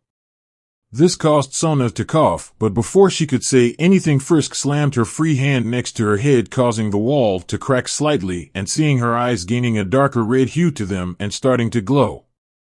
"I'm tired of dealing with you. Push your luck with me just a bit more and I promise you'll wish your dear sister was here to stop me from tearing you apart limb from fucking limb." The more she emphasized, the closer her face got to hers. Sona could see the rage in her eyes and was terrified. She was much stronger than Rias thought. This is something she had not accounted for. "Unhand the president." One of Sona's members, one of her rooks, charged Frisk, throwing her fist at her face, but the minute she got close Frisk caught with her free hand and growled, "Stay out of this, weakling." She gripped down her fist, leaving her moaning in pain. Frisk capitalized on this by releasing Sona and punching her in the face, sending her back into the council. "You devils really want to play?" The group is shocked she knew what they were, but could sense her magical levels rising. "Then come and get me." The council looked conflicted, but seeing their friend injured and another sick and their king hurt, they all rushed her. Frisk's mood has worsened. Sans and Kurama. Sans was hanging out with the fox, smoking some of the weed that was left at the house. "Damn brat of yours stole some of my gummies. Idiot." Kurama had ranted at Sans for Frisk's actions. "I will be sure to cut down on Naruto's intake as payback." "I don't think that is a good idea," Sans advised as he took a hit. Given that Naruto having grown his addiction to this point, if he was cut down lower than he was then, that could lead to him devouring someone without meaning to. Kurama grumbled in agreement, but he was going to smack the idiot around. As long as he doesn't die, he can't adapt to this. Kurama muttered. So Kurama, Sans took a deep inhale before handing it back to Kurama. How long have you been around Japan? The fox inhaled and released the smoke. Probably 2 or 3 years now. We escaped that damn hellhole when the kid was about 10, and we traveled the world for a few years after that before settling in Japan. We didn't think that we run into his childhood friends, but he did, and he was even more set on staying here. He looked up to the ceiling and sighing while having his tail finish wrapping up another stick. Sadly, this country reminds him of the bastard that took him, and so he doesn't sleep well. Sans raised an eye. What would Japan have to do with it? It was the country he came to and experimented on him in. Ah, sorry to hear. Kurama shrugged his shoulders. The kid is mostly over it, but his smoking is a clear sign of him not wanting to dream even a little bit, and he has inhaled enough in a day once that it is an overdose for over 200 people. Geez. Sans sighed while releasing the smoke, where he inhaled and how he was able to hold it in is anyone's guess. But still, have you tried getting him to cut back? Yeah, didn't go well. He ate several people's cats without meaning to. Ah, good reasoning. The two sat in silence for a few seconds, listening to the sounds of the city through the walls. So, have you seen the red stripper pimp before you can up? Kurama froze at the question and then growled. Once, and no, I haven't seen him leave Purgatorio while I was there. Kurama stated. Sans sighed. Well, let's hope he doesn't find a way out, because the world doesn't need another nutcase like him running around and causing chaos wherever he goes. True. Kurama finished his joint and sighed. Honestly, it is a miracle he didn't take Naruto in. As young as he was, I was sure he would give up his policy against hurting children. Yeah, but I think that given what you told me, he didn't want to deal with a berserker in his life that would try to eat him and he would have to kill them. Sans pointed out. Both stared at the table and just took in the thought of that man. Unknown to Naruto, there was another in Purgatory that was like Sans and Kurama, but if they had their way, they would keep him down there and just keep him away from the young teen. More so, the man was sadistic and crazy. He didn't care who got in his way as long as he got something to entertain him for even the smallest amount of time. But thankfully they knew he didn't have the displacement power himself, so they believe he would be trapped down there for all eternity. Given his power, that is for the best. Well, Sans stated as he jumped off the couch, landing on his feet as his human disguise covered his body. I better head out. Your brat should be home soon, and mine should be as well. Knowing Frisk, she probably had a really bad day, and I'm going to have to pay a visit to the devils to convince them to leave her alone along with the others. He then frowned at Kurama, but given that Naruto is carrying the Larage name, I'm surprised they have not come for him yet. The fox snorted. They will, I know they will, but until then I will make sure the brat is safe. Sans shrugged as he waved over his shoulder. Oh, have you finally found your own little kit, Kurama-chan? The fox growled and swung his tail at the skeleton, who displaced himself across the room and laughed. Get a bone disease. Oh, how harsh. Maybe you can cuddle with your kid later to feel better. Sans said as he opened the door. Kurama leapt from the table. You're dead. Underworld Larage Manor. The matriarch of the Larage family was going over the information that Seraphal has presented her. Reports of the teen carrying my family name. How does he have no prior connection in bloodline that I am unaware of, and how he was in Kuo at this time with no one in the clan supporting them? Larage thought as she changed the tobacco in her pipe. All of this point in the direction of my distant nephew, someone that I wanted to find and bring to light, given that I meant to excommunicate and disown him in an official setting. As you can see, my lady, Seraphal pointed at the document and the picture of the teen. I believe this child must be somehow connected to your nephew, but I'm not sure. Larridge looked again at the picture of the teen and could only see one thing in his picture: pain and suffering. A child that has seen the worst parts of life, but in the end, nothing can stop him from just trying to move on. She had no doubt that if her nephew had a hand in it, then the child most likely killed the man. But she had no proof of this, and the only one that could answer this was the boy himself. But confronting him about it would be difficult. No doubt he is aware of devils, and anyone from her family would be met with hostility. Along with that, it sounded like the sisters of Leviathan and Lucifer are not making it easy for him in school and causing more and more issues to come to the surface. Larridge thought as she lit her pipe, looking at Naruto's photo. Fights and discussions that are getting more heated by the day. If I don't do something soon, then he might just fight the girls, and if he did kill them, then it'd be trouble with the Maus and that bastard Zekrom. Seraphal, can you please tell Sirzek and your siblings to leave the child to me? Larridge asked as she exhaled the smoke. I already told Sona that she is to do so. Seraphal said as she waved her hand to push the smoke to the side. Smoke would cause her skin to crack and destroy her very youthful appearance. Larridge raised an eyebrow. Really? Because from what I've been told since we've started talking, that your sister is causing more trouble for the boy. Larridge pointed out a bit hotly. Seraphal narrowed her eyes. I see. I told her to let me deal with this, but she failed to do so. I'll set her straight along with Rias to show them not to cross me. Seraphal promised the matriarch. Please do. I'll be visiting in the near future to contact the boy, but I have to see for sure that this is my nephew's handiwork. Larridge replied in a kinder tone, since the issue had been addressed. Seraphal bowed to the Larridge matriarch and left after stretching out her limbs. Talking to someone for over the period of a day or two does it to you. Plus, there's really no comfy spots, so the diamond dug into one of my butt cheeks. Seraphal thought as she subtly rubbed the sore part of her ass. After Seraphal left the room, Larridge sighed and pulled out a phone, dialed a number, and waited for someone to pick up on the other side.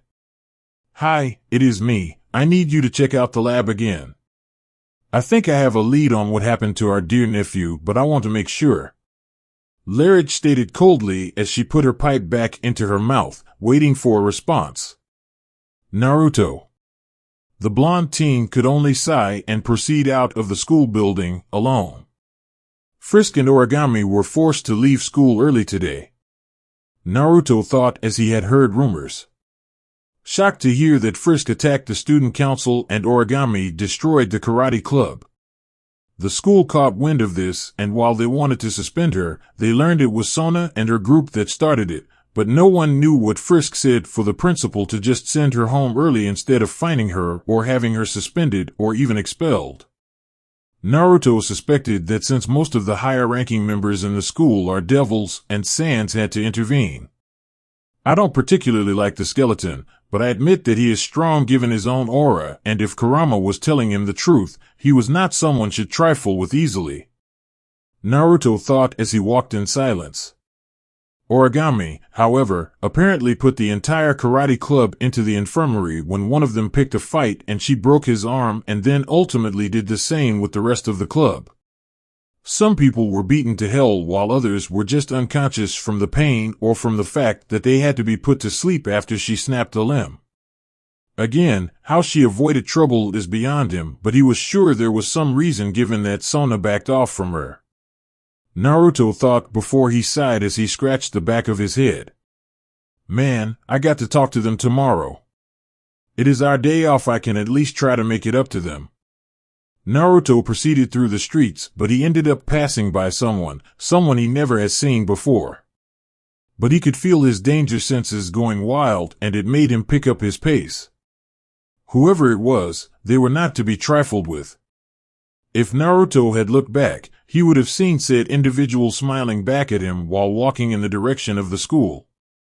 So that is the boy? My, how he has matured over the years. The man laughed a bit and proceeded to the school building where, after passing by the students that didn't seem to recognize his presence, he entered the main building. Now, where is this person located? The person stalked through the halls, their long legs making quick work as he followed the sensation of power leaking through the walls. Student Council Clubroom. Sona and her friends huddled around Saji. He was feeling sick and he was not sure what was happening to him. Saji, please tell us what is causing you pain. I don't know. Ever since that asshole hit me in the stomach, I've been feeling like this. Saji stated in pain. Well, then we might need to ask Naruto what he did. One of Sona's rooks mentioned, knowing that if Naruto was responsible given they saw the aftermath of their fight, then that means they just had to get the boy to tell them what he did and undo the damage. Obviously, he knows something of the magical world given he was able to do this to a promoted devil. Sure, they could cure most basic poisons and damage, but for some reason Saji's body was rejecting the healing and slowly eating him alive from the inside. Maybe I can help. A synthesized, radio-like voice offered. The group turned and aimed some spells at the unknown voice. The individual was a very tall man. His red hair and red eyes standing out against the black shadows of the room as he was carrying a microphone staff, dark horns on his head, and wearing a red and black striped suit. The man had a golden tooth among his sharp teeth. Who are you? Sona demanded, her peerage prepared to fight. The man laughed and his voice sounded like an old radio as they could hear static. Why, I'm the man that can help you out with this crazy predicament. If you wish it. He replied as he walked up, standing nearly over twice as tall as Sona. What do you mean? Sona asked as she motioned for her peerage to stand down. My dear little girl, your friend there is infected with a rare disease that is eating him alive. I can only imagine that he is going to be dead before morning, midnight if he panics. The stranger stated very nonchalantly, as if he didn't care. You know how to cure him then? The man nodded his head and Sona stared at Saji and then back at the man. While her palm was not her strongest piece, far from it, he was still someone she cared about, and it was her orders that put him in this pain. Fine, then what do you want in exchange? Sona asked as she steeled her resolve, prepared to make any sacrifice. Why, my dear, that is very simple. The man said as he shrugged. And that would be? Tsubaki asked in concern, not trusting this person. Entertainment. My life has lost focus and my work is starting to grow stale. He whimsically twirled his hand in the air before smiling down at Sona. But I have new world and plenty of things that can entertain me now. Starting with you. He pointed at Sona. You promised to keep me entertained and not interfere with my own satisfaction and entertainment. I can promise you that your friend will live. He extended his hand, which started to glow green with magic. Sona didn't even hesitate. Deal. She shook the man's hand. As if she was being stabbed by countless needles, Sona pulled her hand back in panic, her palm stinging as she looked at it. A strange mark looking like a microphone was glowing on her palm before it faded as the stranger grinned. Contract complete, he said as he bowed to Sona.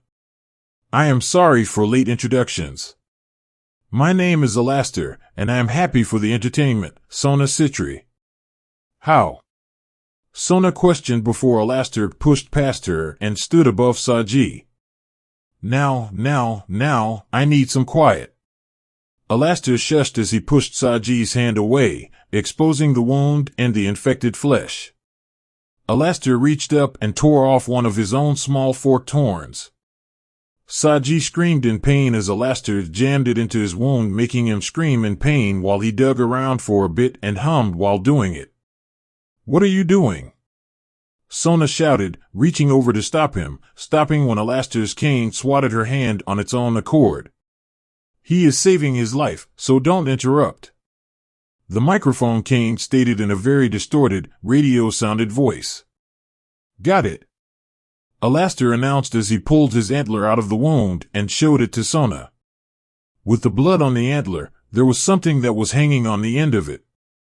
But before they could get a better look, the antler and it turned into dust. Now then. He smiled at Sona. Make sure to keep me very entertained, or what happened to him will be nothing compared to breaking your contract. Alastair chuckled as his magic that was within Sona's hand glowed, making her wince as the sharp stinging pain spiked. What did I do? Sona questioned as Alastair's chuckle became a malicious laugh as he started to fade. Stay tuned. Alastair warned with a sick grin as his voice tuned out. Chapter end.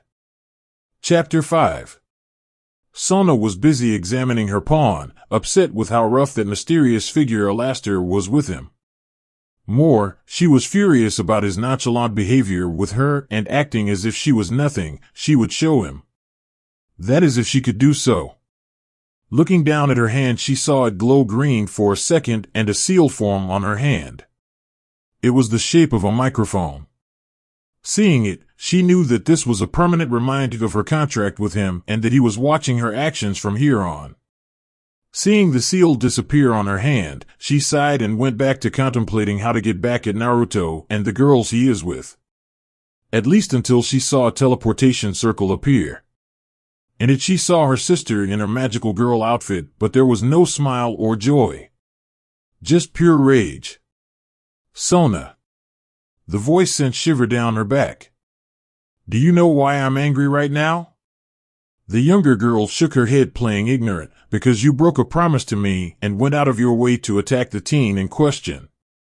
Didn't I tell you to leave him alone and let Lady Larich take care of this mess? Yes, but dash. But nothing. She growled, and ice was forming on the floor and walls. The peerage was shivering at the power and the coldness coming off the usually bubbly woman. I told you one thing. Ice was starting to grow around the room and everyone was backing away from the angered Leviathan. Sona most terrified as she knew that while her sister might not harm her, this was serious if she was here scolding her and losing control of her ice. A hand touched Seraph's shoulder and she glared at the hand before taking a deep breath and stepping aside as another person entered the room with an interesting individual. The man had long red hair, green/blue eyes, wearing a black uniform with a red tie and white shirt underneath it. He was very young looking, even though Sona knew the man was as old, if not older, than her sister in terms of the hundreds of years. Next to him was a woman with silver hair, silver eyes, and was wearing a maid's uniform, and she was fairly busty figured to go with it. But the person that really drew her interest was a blue hoodie skeleton that is wearing pink slippers and extremely short. Seraph, take a breather. You're about to turn them into ice if you're not careful. Seraph glared and puffed her cheeks. Sona thinks she can openly defy me like this. While she is my cute little sister, I won't let her arrogance get people killed or make mistakes she can't take back. Regardless, Surzek frowned. You can't lose control like that, understood? Seraph glared at him. Oh? If this is your sister that we are talking to, would you allow me to butt in if I think you're either being too soft or too stern? Surzek glared for a fraction of a second, but then released a deep sigh. No, I wouldn't get mad, maybe a little, but no, I know you're just trying to keep me from making a massive mistake. Remember, we aren't ourselves when our rage goes out of control. Sorry to interrupt this. The skeleton closed one of his eyes and smiled. Would you mind? Drag that other girl and her peerage into her so that we can get this done quickly. Sure, Judge. Of course, Judge Sama. Grafia left the room to get Rias and her peerage. Not noticing Sona freezing at the sight of the skeleton. Judge? Sona could only whisper this information, and the man looked at her with a smile on his face, but she could sense the power growing inside of him and forming around him. That's right, little girl. You want to have a bad time? He held his hand out and she waved at him. No, I'm sorry for not recognizing you, Judge Sama. It is an honor to have you here. Sans frowned. Well, I wish this was under better terms, but he saw Grafia return with Rias in tow with her peerage looking miffed. This is not a social visit or me coming to compliment, but to explain how close you are to pissing me off. Sona. Rias walked up to her friend, Who's this? Sona smacked Rias on the back of her head, getting a glare. It is the judge, now pay your respect now.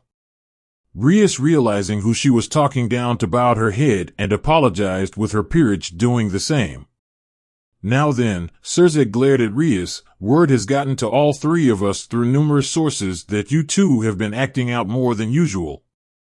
Now while I understand teens are teens, this is getting out of line with the deal we made for you two to come to the human world. He held up one finger. First, you have not been reporting all activity in the area like you are supposed to. Brother, I did. Surzek glared. Then tell me about the fallen then. This caused Rias to pale and Sona to look at her in shock. You didn't tell him.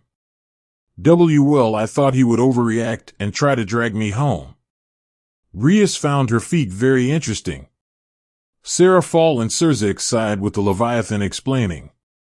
Well, you should have told us. As right now, they are a serious threat in the territory and one that we have to address as soon as possible. More so, Azazel has explained they are here to examine a sacred gear, thus easing up some of the tension between us. Now tell me, what if you had interfered in their affairs and this led to all of you fighting? Azazel would have a right to demand your head for interfering in his affairs. But Surzek held his hand up, preventing Rias from speaking, and glared even harder at her, with Graphius sharing the sentiment. Regardless of what is going on, regardless of your personal feelings, and regardless of how I would react, you should have reported it the minute it happened. So that is the first strike against you. Surzek held up another finger. Next, I know for a fact that you have drawn the attention of the church given your constant interactions with the exorcist Origami, am I right? Yes. Sona could only growl lightly at the mention of the girl, and Rias too frowned, hating the little exorcist. Then you both know you should have let her be, but instead you tried throwing your weight around and get a teen expelled that happened to be her friend. Surzek could only palm his face. Do you understand the mess that caused? Right now, the church is concerned with the girl's interactions with both of you, that they are sending someone else from their sect to keep an eye on things, and if they report more antagonistic action, they might just take this to the angels, and the last thing I need is to deal with Michael or Gabriel. While he was on friendly terms with the leaders of the factions personally, he knew that politically things were still tense, and all it takes is one slip-up and this could spiral out of control and lead to another war, leading to the destruction of all races. The teens just stayed silent, knowing everything that was said was very true. Surzek held up a third finger. Next, you antagonized a teen by the name of Naruto Larage on campus constantly since he has been here.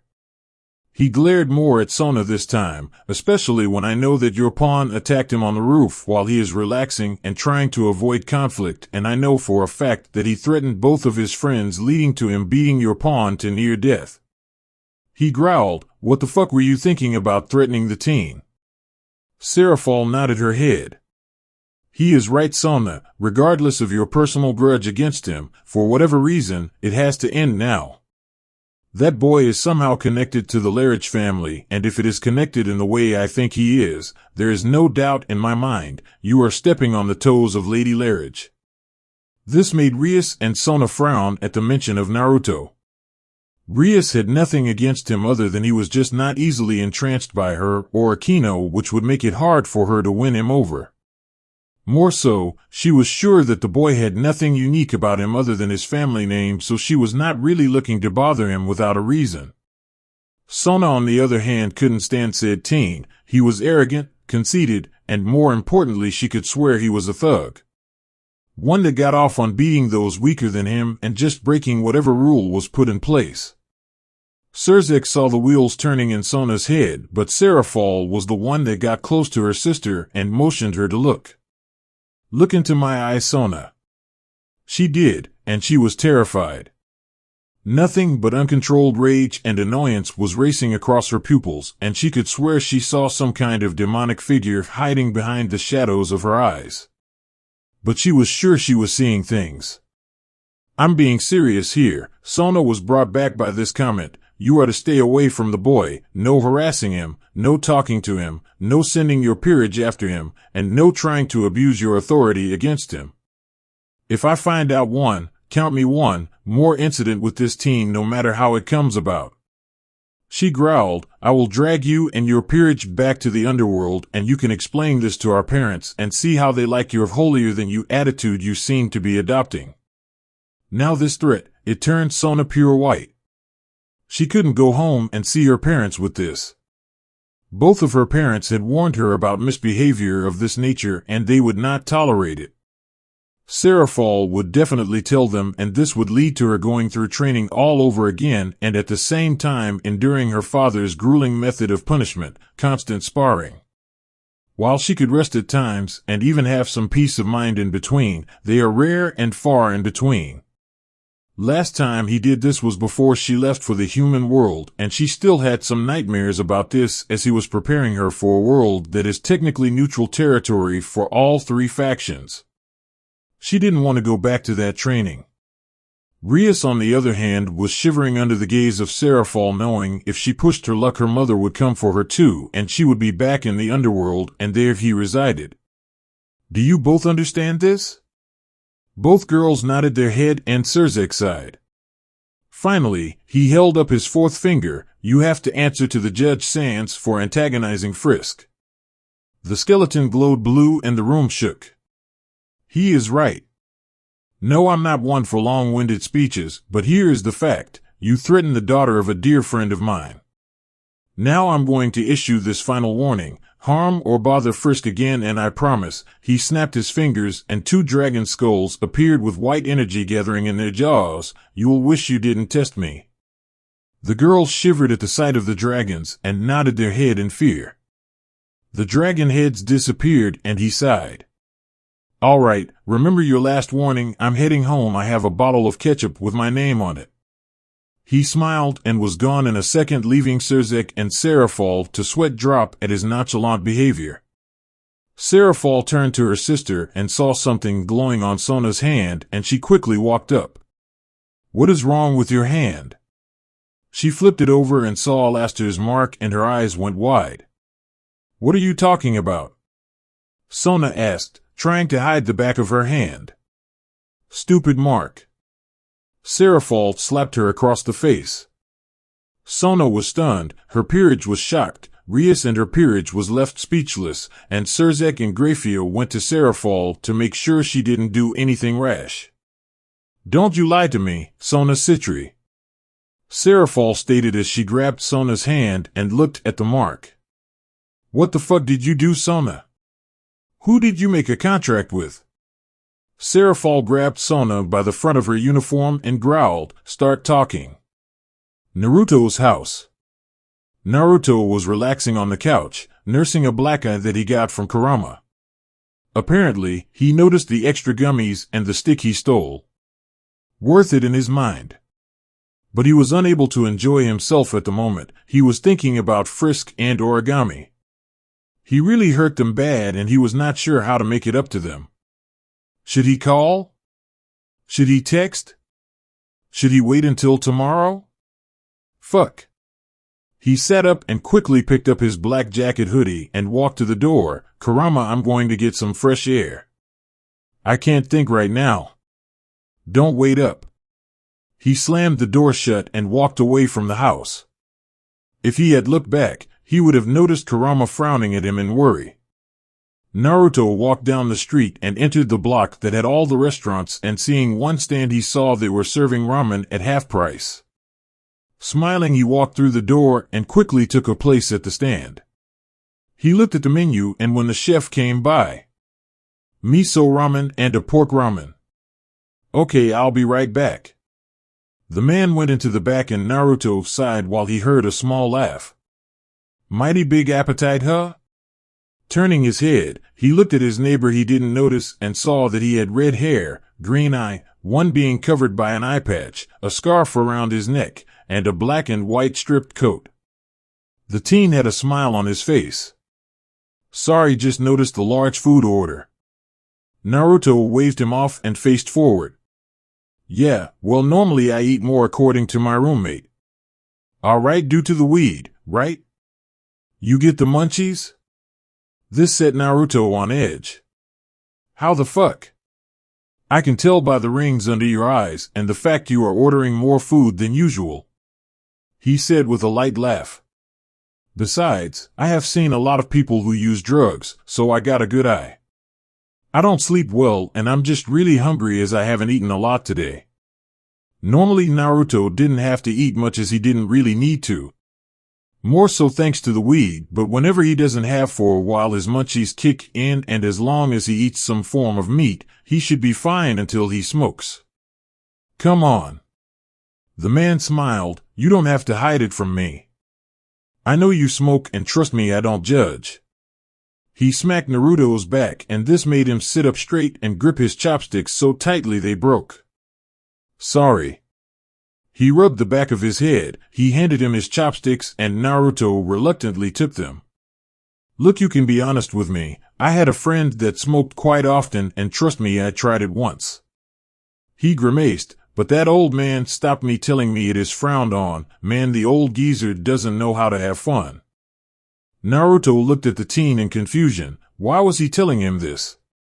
Part of him thought there was more to him than meets the eyes, but hearing that he did try to smoke and that this old man and how he felt about him, he couldn't help but relate a little bit. Yeah, the old man that raised me was a right asshole. He threw me out of the house and told me to survive on my own for a little while and then he would reward me when I did. The teen frowned. Damn, sorry to hear, man. While the old man is a pain in the ass, he at least does care for me in his own way. He rubbed the side of his face, although I could do without him kicking me in the head all the damn time. Naruto laughed. Yeah, my friend does the same thing. Every time I take more than I'm supposed to, he hits me. He points to his black eye that is slowly healing, so I guess you can tell he is not happy with me today. The teen laughed a bit and offered his water drink to him. Yeah, but hey, at least we know what it is like, huh? Naruto smiled a bit and took his own drink order, which he got not too long ago, and clanked glasses with him. Both took a deep gulp of their waters. So, tell me, he smiled, your old man, you not living with him? Naruto snorted. Nah, the old man lives out on his own. Haven't seen him in years now, probably dead for all I know. The teen raised an eyebrow. Never kept in contact with him? Nope. Naruto gulped down his drink and a waitress filled it back up. Honestly, he was a real asshole and the less I ever have to see him, the better off I'll be. The teen laughed a bit. Man, I could be happy not to see the old man myself, but honestly I do miss him from time to time. Naruto smiled slightly. I feel the same way about my roommate and my friends. It has been years since I saw them, so it is good seeing them. Naruto frowned, Frisk and Origami. The teen drank down his water and saw the somber look on his new friend's face. What's wrong? Naruto took a drink and sighed. Honestly, I don't know why I'm telling you this. Maybe it is me being cleared head or something, but I had a fight with my friends. The teen listened on while getting a refill. When one of the cooks came by, he just pointed at what he wanted. He wrote it down and went into the kitchen. They found out about my habit. They even took some of my gummies the night before they found out, and well, they said they had a hell of time and their family was not happy with them. So they tried to what? Talk you out of smoking or something? Naruto nodded his head, making the teen smirk. They aren't wrong to try, but I get where you are coming from. He looked at his drink. When you try to do things to keep the thoughts of the past buried and they try to take away what helps, you can get defensive. He smiled. You didn't want to get mad, but the fact they didn't know the truth about the horrors you faced and them judging it from the outside, it is hard. He took a deep drink, so you ended up yelling at them for it? Naruto sighed, his food arriving and taking his chopsticks and digging in. Yeah, I did. He slurped down some of his miso noodles. As you could guess, after I had a chance to calm down, I was not mad anymore and trying to understand their point of view, but they ended up having a shitty day themselves, you know. He gulped down some broth and the noodles, so I feel like it is all my fault, you know. Yeah, I get that. But the issue now is how do I go about talking to them about it? I mean, there is no school tomorrow and I need to try and make it up to them, but... He looked down at his food and couldn't help but feel fear welling up inside of himself. What if they don't want to talk to me anymore? I mean, it is possible, right? Turning to the teen, he saw him thinking it over with one of his hands underneath his chin and pondering it while looking up at the ceiling. Well, it is possible, but, he smiled, I think because they did have a shitty day, that means that they do care still and feel just as guilty for not understanding why you need weed. He puts his back, so why not give them a text and ask if you guys can meet up tomorrow and to tell them how sorry you are in person. Naruto looked at the teen and sighed. Yeah, you're right. Naruto put down his chopsticks and pulled out his phone. Flipping through some apps he had opened, he opened his text. He pushed a few buttons and pulled up Frisk first. Hey Frisk, look, I'm sorry about today. Can we possibly all meet up tomorrow? I would like to make it up to you guys and maybe explain a little. N. He sent the text and waited before his phone dinged and his heart clenched, hoping she didn't just blow him off. Sure, we can meet up near some of the stores, okay? Listen, I know you're mad at us for getting into your business and I understand that, but we just don't want to see you get hurt. F. I know Frisk, but look, I'll explain more about it tomorrow, okay? I promise. N. All right. F. Naruto nodded his head before moving on to the next one, which was Origami. Hey Origami, listen, can we meet up tomorrow with Frisk? I wanted to apologize for how I reacted today and explain myself. N. Sure, but if you are late, I'm going to ring your ear for it, got it? Oh. Got it. N. Good, see you tomorrow. Oh. Naruto closed his phone and sighed. It worked. See, the teen smacked his back again. It all worked out in the end. Yeah, I guess you're right. Naruto smiled when he saw the man's food arrived, and he quickly dug into his own with a new pair of chopsticks he got. Naruto saw he got the spicy one on the menu and quietly laughed. Both teens ate their food in peace before their bills were brought to them, and before the teen could pay, Naruto slammed the cash down on both of their bills. Don't worry about your bill, dude. I owe you for convincing me to talk to the girls and making me feel better. I was in pretty crappy spirits earlier, so thanks.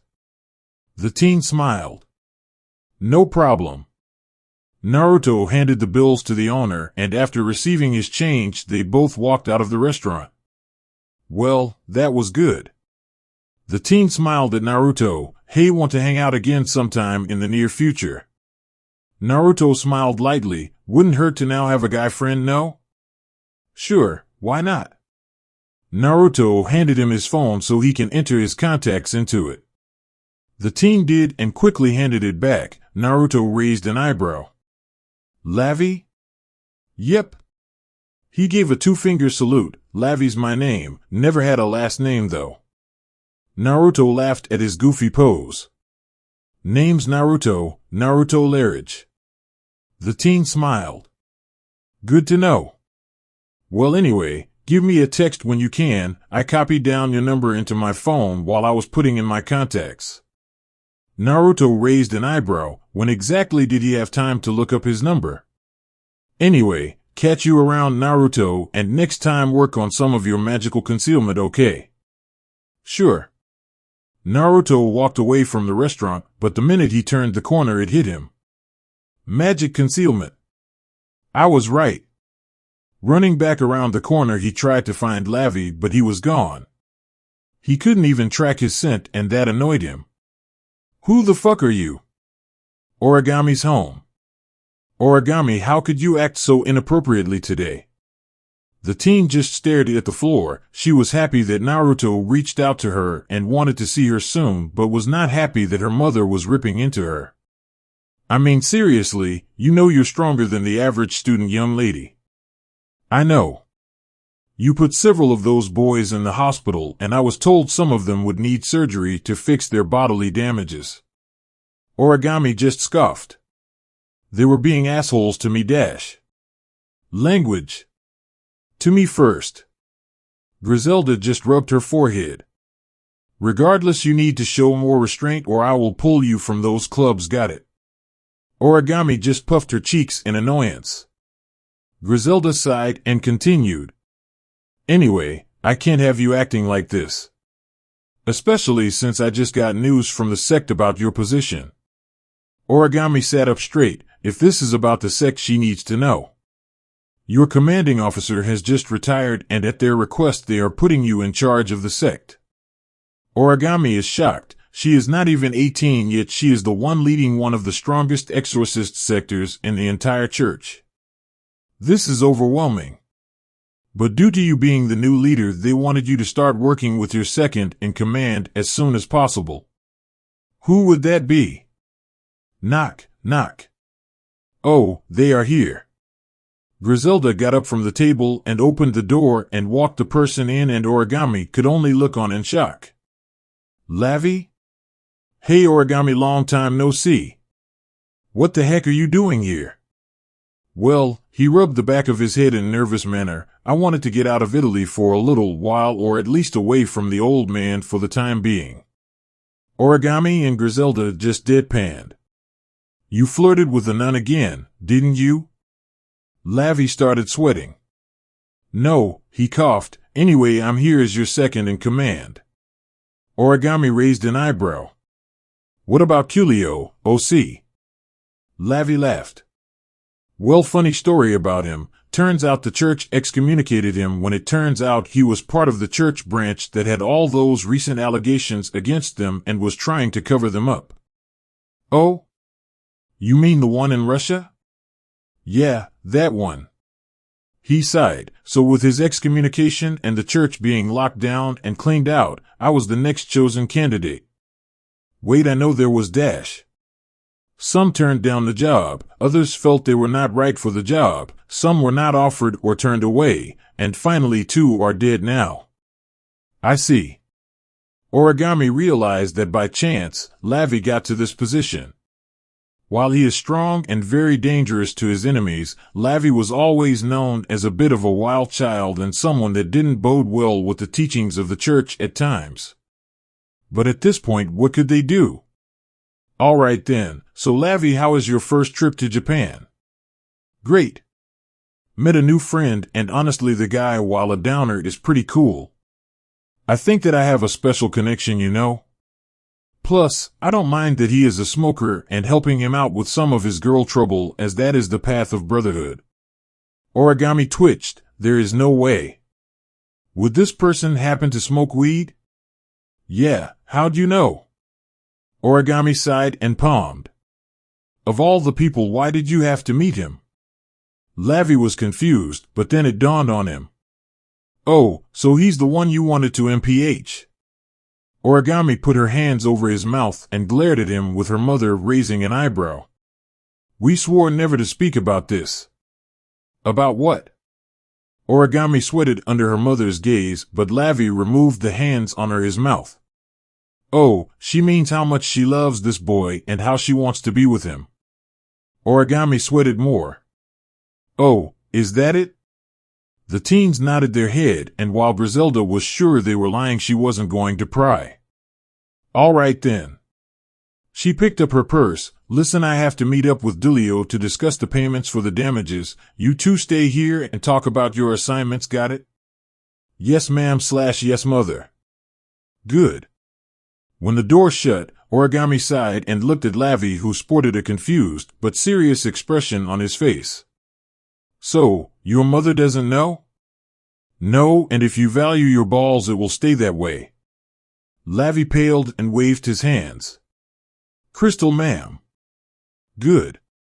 What is this assignment she mentioned? Lavi turned serious. Apparently Kokobile is active again, and we think that there is about to be a murder in Kuo. Chapter end.